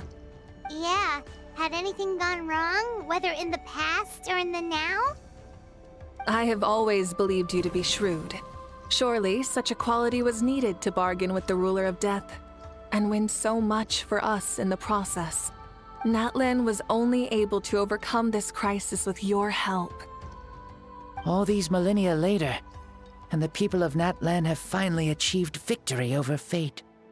If future generations will call me the one who created the rules and initiated the plan, then you are the one who inherited those rules. The final executor of the plan. The one who created a miracle. Beginnings and endings. Creation and change. Mavuika, you truly are a remarkable leader. It is my honor to have met you. Please, you're too modest. Rather, it's our honor to welcome you back to this world. Ah, and that's the perfect segue to something that you should know. You see, you don't have to worry too much about my second life, since I'll only be here for a single day. Like, from sunrise to sunset. A single day? I guess, yeah. What?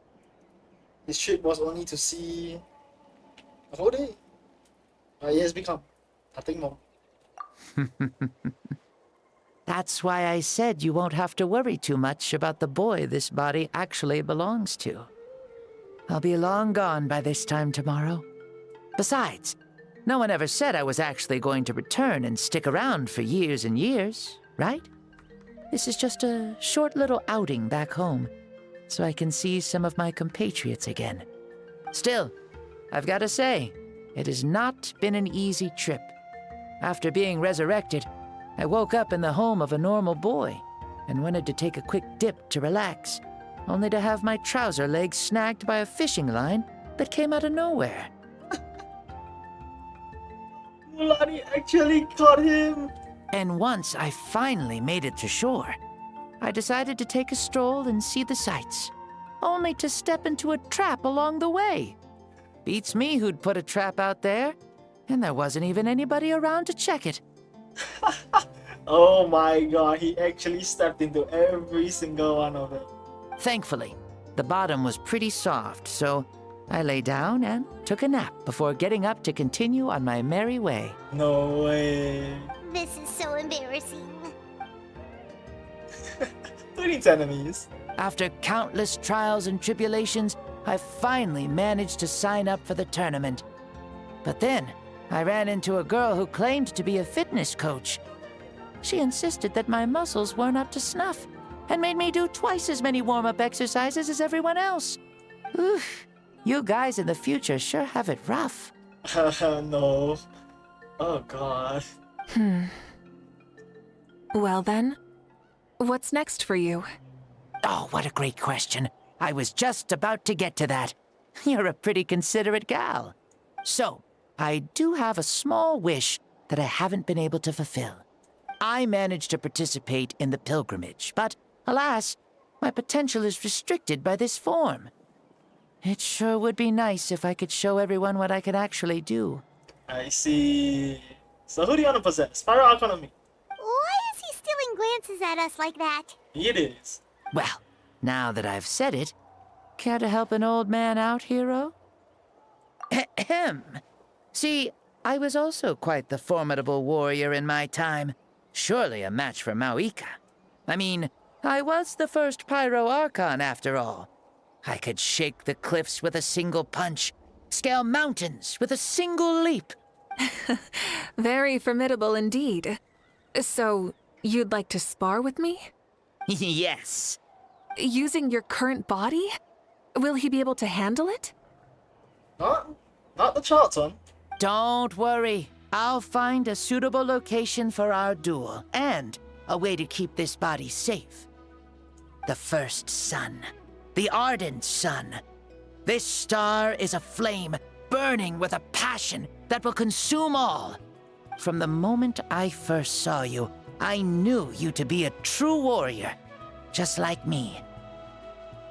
Surely you shall not refuse me this battle, O inheritor of my ancient name, the burning sun, Kiongozi Mavuika. I accept. Brilliant. In that case, let us free ourselves from mortal shape. Let the ancient souls guide you to the true arena of duels. What is that supposed to mean? Arena of duels? What can that be? Huh. Oh, shit. What is this place? Is this a temple of the spirit? This is the land of the sun, created by my soul. Only the sun and those blessed by it can survive here. Me, you, and you. The sun, the other sun, Blessed One 1, and Blessed One 2. I see, you have just recently blessed us. We've been blessed by the sun? The sun will remember the most virtuous stars. You are hope itself.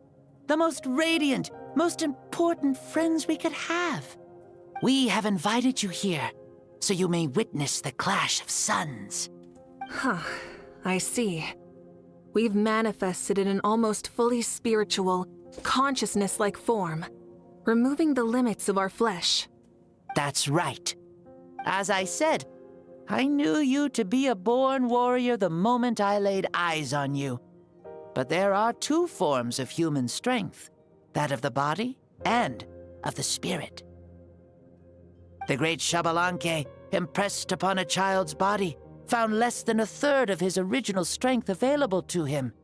In that form, I'd lost my strength of body. But here, we meet as our true spiritual selves.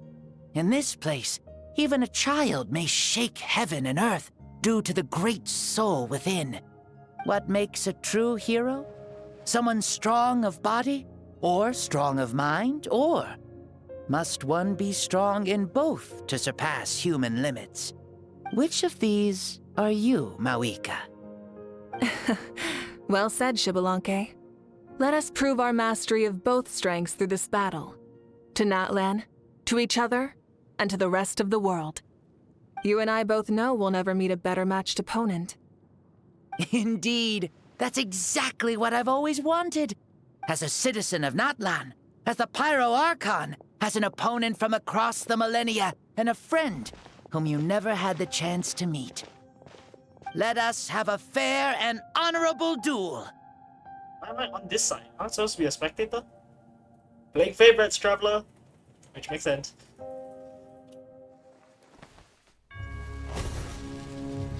Our fight will end when the flame is extinguished.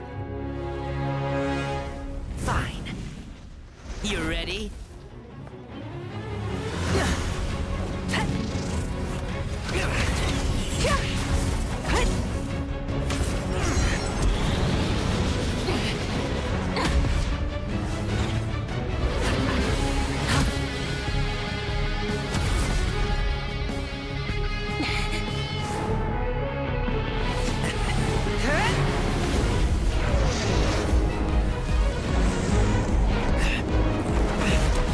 Telegraph the ball. Oh, bro, dodging.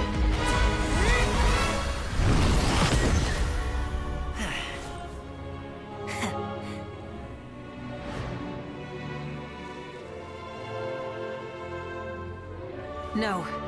In war, there's no time for that.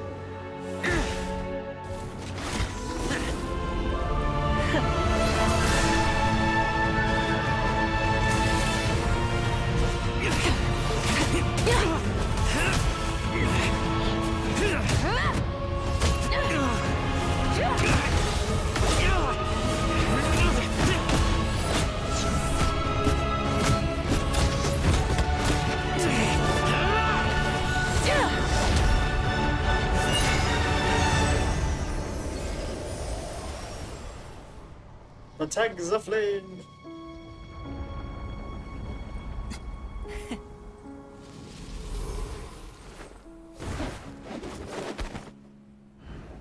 The fire's out.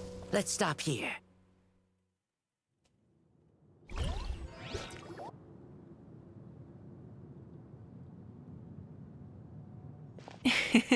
It was a great fight. That was an exhilarating battle, Mavuika. Looks like this old man's still got some fuel left in the tank after all. And saying that while looking like that seems like a huge contradiction. You jest, Lord Xbalanque. Your spirit is as strong and youthful as ever. Come now. Can't you tell I was making excuses for coming up just a hair short? Not by much, just the slimmest of margins. Yet still, you actually won. I've always seen myself as the strongest warrior, but it would seem that the inheritance of ancient names has proven its worth after all. I bear the name Kiongozi, the leader of our people. After countless generations, this name came to you, and you used the power it accumulated over the years to defeat everything in your path. This battle has been most meaningful. Beyond the facts of victory and defeat, I've also learned a lot about you. Take, for example, your strength. It is at once ruthless and gentle, both tenacious and sharp. You neither overwhelm your opponent with sheer power, nor defy them with only your strength of will. You possess a great understanding of your own might, and will convert all of it into fuel, so you may climb to even greater heights. It is thanks to heroes like you that this war was won. I'd have never been able to return to the mortal realm otherwise. Your victory granted me this chance at a second life. Even if it is just for one day, the sun has risen again to drive away the darkness. Even the darkness of death that once enveloped me has been dispersed by your flames. Mavuika, you are the newborn sun, greater and more radiant. Allow me to give you a present to celebrate your victory. Ooh, there's a prize too? Paimon wants to know what it is! Coming from you, it must be super awesome. My journey is complete, and I have no more need for my remaining time. Mavuika, I would like to give you all my remaining life force, which I obtained from the ruler of death. Shit. Use it to awaken those you wish to see the most. Surely there must be at least one person that you'd like to meet. The sister. Ah. What? So it's a blank check to bring anyone back for a time? Though Natlan possesses incredibly unique ley lines, it is still extremely difficult to meet the dead outside of the Night Kingdom. Now, take it. Though we both became Pyro Archons in life, we were still born into this world as ordinary humans. There's no need to hesitate. Just do what you think is best. Holy shit, the most precious gift. Thank you for the offer, but I don't think I'll be needing it. Huh? The past lives on in my memories, and will always remain my treasure. Meeting someone we can no longer see again will only lead to more longing. Rather than cling to the past, we should enshrine it in memory. Ever loved and never forgotten. Mavuika. Shit. They were right. That's exactly the sort of person you are. They? Your parents, sister, comrades, and friends. Oh, they're all there. Those who walked with you, and those who left you behind. Those who crossed blades with you, and those who prayed for your safe return. Each and every one. Mavuika, has one granted the special privilege to return, I can sense them calling for you, and watching over you from within the distant winds. Dear Mavuika, our esteemed Archon, leader of our people, how have you been doing? We all miss you so. There are so many things we want to say to you, but if we really were to say them, they'd just be those simple, heartfelt words. The war is over, Mavuika. All our efforts had meaning, and all our struggles bore fruit. This is the fairest and most precious thing in the entire world. May you be happy in this era of peace.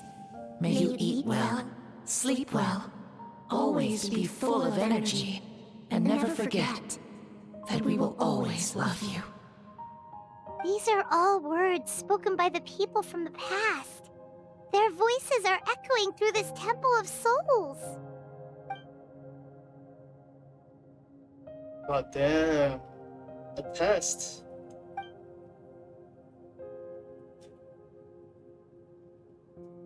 Thank you.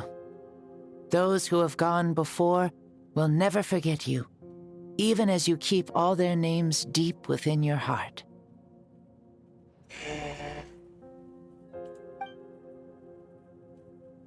Mavuika, my dear child, though we have ascended to Archonhood, never forget that we are still human. Live as you please, in this age of peace you forged with your own 2 hands. Why so formal all of a sudden? Seriously. Is it raining today? Huh? Mavuika, where are you going? Ho ho! Leaving already? Now you're the one acting all impatient. Since we're done with all the serious stuff, it's time to follow me. Xbalanque. Doubt you've ever ridden a flame strider in your current body, right? Never even heard of such a thing, to be honest. Ooh, are you gonna take him out for a ride? You're coming too. Trey Bevo. Come on. It's time for us to live as we please.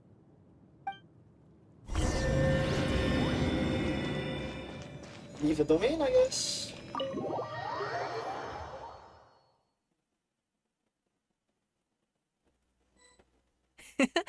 Helmets on, sit tight, and don't fall! Is this a board you can use to ride on the water? And playing with this stuff is part of everyday life, then? Yeah, we're living good! Ah, I wonder if I would have ever become Pyro Archon if we had had these gadgets around back then. I might have had a bit too much fun with them. What? That would be terrible! Agreed. Good thing they were only invented after I died, huh? Looks like I really am better after all, for becoming Pyro Archon even with all this temptation around. Point Mavuika! The hands of our friends at the Children of Echoes are as skilled as ever. They were already famed in your era, right? This spike was built by their most talented artisan in this age. Speaking of which, we just passed them by. Sweet! Oh, I can attack.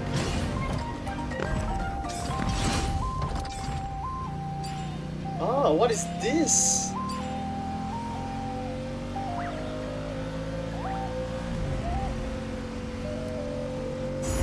When did they teleport? What? Is that Ochkanatlan? Ah, sure brings back memories. Oh yeah, that was built in your time, right? It's long become a landmark. Very popular with tourists, so I hear. They think it's a lovely place. Is that so? So that's how you all see it. I think so too! It's especially stunning if you look at it from a spirit way. The stories of the past become things people aspire to in the future. It's just like what they say. The apex reached by those who came before will become the everyday goals of those who come after. Everything is constantly changing for the better. That's good. That's how it should be. I'll bring those words back to the Night Kingdom and share them with everyone there.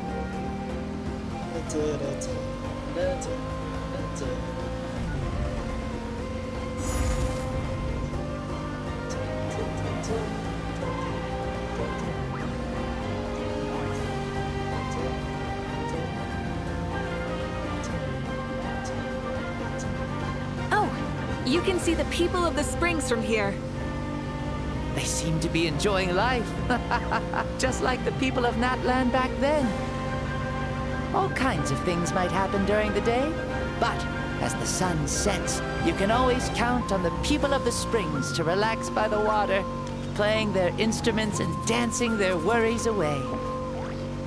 Because that's their way of life. Precisely. And so it is for every tribe.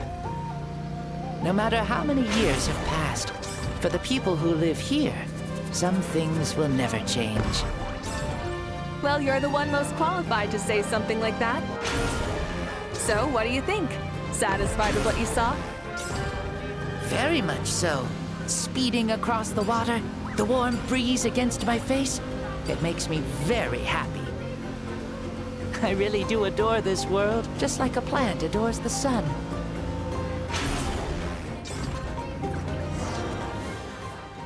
Oh, that's in the rest of the tribes? We made it! Woohoo! Guess we're not. Woohoo! Woo! Woohoo! Thank you, Mavuika. This has been a wonderful trip. Lovely things are meant to be shared after all. It's the least we could do for our friend. I'll admit, I didn't expect people several thousand years in the future to see me as a friend. Not that I'm complaining. This old man's had a great day today. Thank you, dear friends. I can still remember how nervous you looked when you saw me for the first time, Mavuika. I'll cherish that memory. Oh, is it almost time? Yes, it is. Thank you for coming back to see us. This meeting means a lot to me as well. Mm-hmm. Well, time to go. Don't forget to lead a happy life. Aw, already? Hyman's gonna miss you. See you later, Shibalanke. Yeah, life.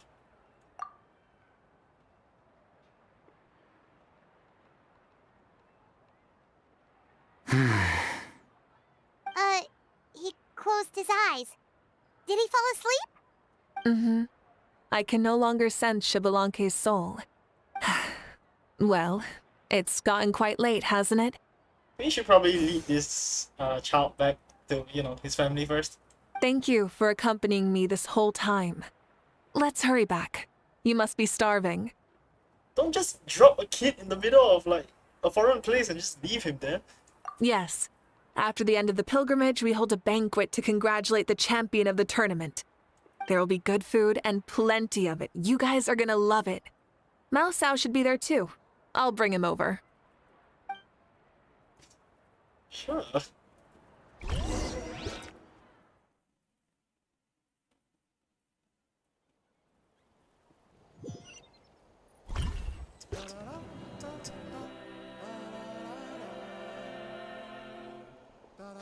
Do you think there'll still be any food left over for us?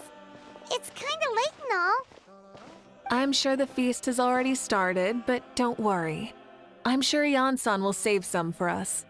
She's very reliable. Leaving the tournament planning to her was a smart move. So she probably figured that we'd be gone a long time. Yeah, I told her as much too. Seems like they've prepared the thing. What's the thing? What thing? See that row of braziers over there? Oh, so that's what they are. They haven't been lit, so Paimon totally thought they were something else. Here, watch this.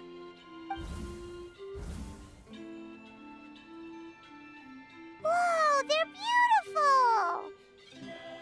This particular kind of brazier is called a signal flame, and is reserved for those coming back late at night. The others set up an entire path using these signal flames to await our return. Those returning to the tribes must light them with their own hands. The flames will illuminate the path ahead and show the tribe that the person has made it back. Even if you're surrounded by darkness, never forget. Your friends wait for you in the distant light. Remember that feeling when the exhaustion of your journey creeps up on you.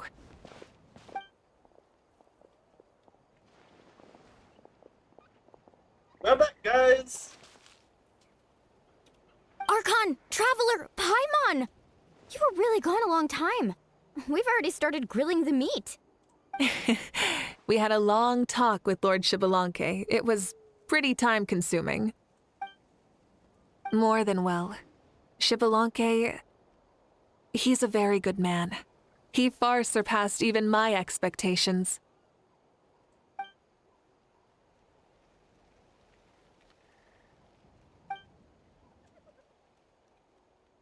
the secrets. I see.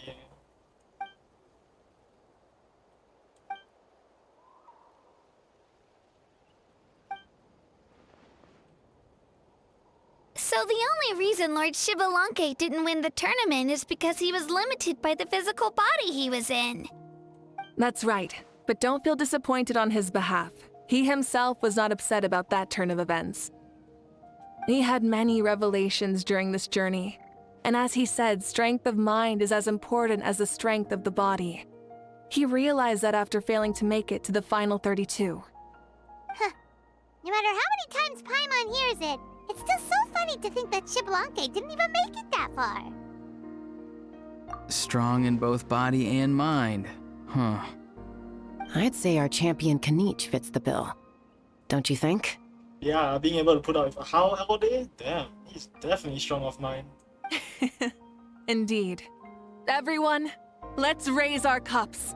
Let's celebrate our champion! Kanich, you've proven yourself a true warrior and athlete. Congratulations on your triumph in the pilgrimage. A toast to our champion! A toast. Cheers!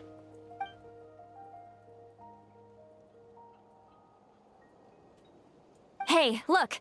The kid's awake. Oh, and his eyes. Huh? Where am I? At the stadium memorial. Hello, Mausau. You're awake. This is the celebration feast for the pilgrimage of the return of the sacred flame. You participated in the tournament too. Huh? Me? You're possessed by Lord Shibalanke. It's so long, even my lowly servant couldn't manage to give a simple summary. Ha! I see. I remember Lord Shibalanke, our Archon, Mavuika, and the pilgrimage. I feel like I dreamed a very long dream. I was super strong in that dream, too.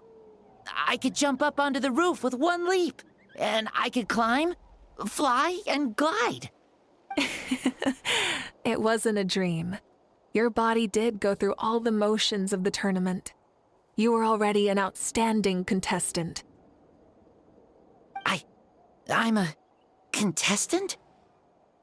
Yes, you were. You know, Mom and Dad always say that my health isn't the best, and I might not be able to do all the things everyone else can. But right now, I feel like I can fly. Really? Like Paimon? Yeah, I feel amazing. It's like I'm filled with power from head to toe. I want to feel like this next time, too. Then go and train hard, then come back next year and show us what you've got. Yeah, as long as you put in the work, you'll do great. I know it. That's how it is for all of us. Yes. You'll turn out to be a truly beautiful vegetable. I'm sure of it. Vegetable, hell yeah. Yeah, I will. Oh, but the pilgrimage was only half of the dream. I think after that, I somehow got into a fight. I mean, the pilgrimage was also a fight, but... Really? Against who? I think it was our Archon. That wasn't a dream either. I did have a duel with Shibalanke. Huh? I was hoping to save this until later, but since we're already on this topic, I've got another piece of good news to share. Namely, that we crowned another champion today. Lord Shibalanke and I engaged in an all-out duel, as worthy rivals from across the millennia. In the end, I won by the slimmest of margins, defeating our legendary hero. Wow! This is no lie, and I have our best friend here to back me up. You were the arbiter for our duel, yes? That's right.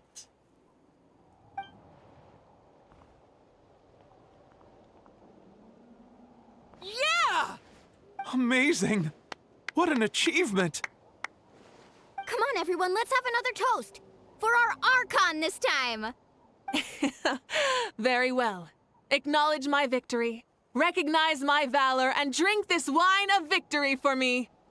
Woohoo! Yeah! Aesthetic? More like intoxicated. But okay. Today's been a super long and exciting day, yeah? Yeah, it's been quite some time since I've done so much in a day. Or felt that it's gone on for so long. Of course. Oh, right. Mavuika, the Traveler said there was something to ask you.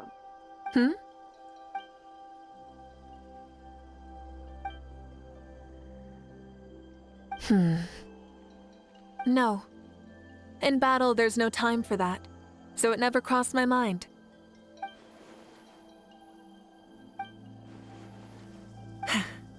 The night is still young.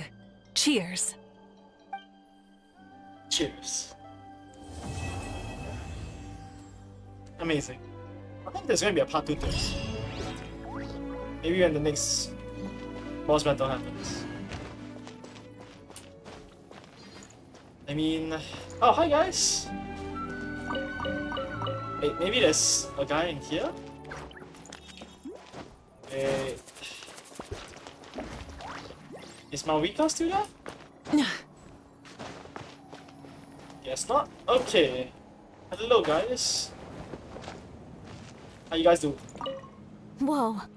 Our Archon really is amazing. And super brave, too. She even went toe-to-toe with Lord Shibalanke. Ha! Like any of us wouldn't! I'd have jumped at the chance! What about you? I wouldn't dare. Fighting warriors nature, fair enough. I swear, you're all just brimming with energy over here. This is Lord Shibalanke we're talking about. Our greatest ancestor? Are you really that into sparring with your elders? Granny Seat Lolly! Let's spar sometime too. I guess so. No. We're absolutely not doing that.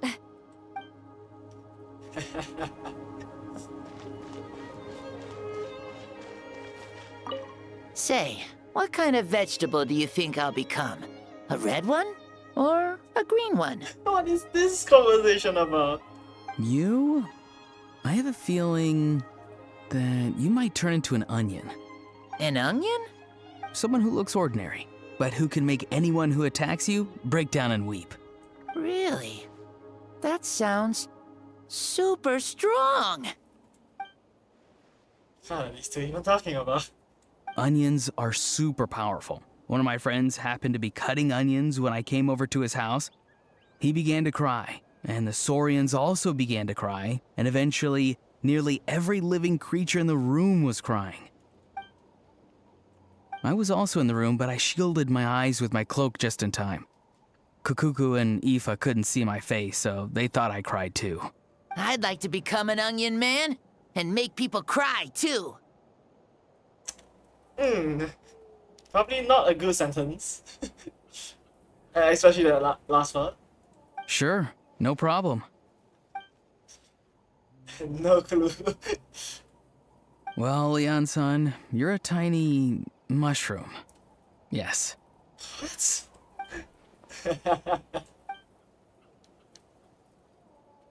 And then you must be full of life too, right, miss? Yes, she is. Yeah, sure, why not? She just accepted it. Hell yeah.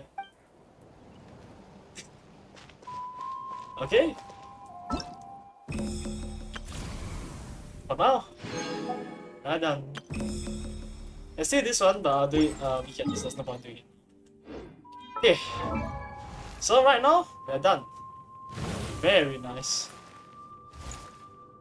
Mavuika. Still need a lot of you.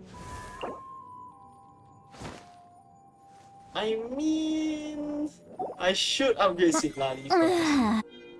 But I can do it tomorrow. Tomorrow's Wednesday. No, tomorrow's Wednesday. Wednesday will be Mavuika's talent books. Yeah, it'll be Mavuika's talent books. I think I'll do Mavuika's talent books first. Anyway, I'm in no rush to build all of them, so it's fine. Okay, for now, I'm actually done with Genshin. For the time being, there's still stuff to do. For the time being, everything has been most clear. It's just this event. Nice. We shall end the stream here.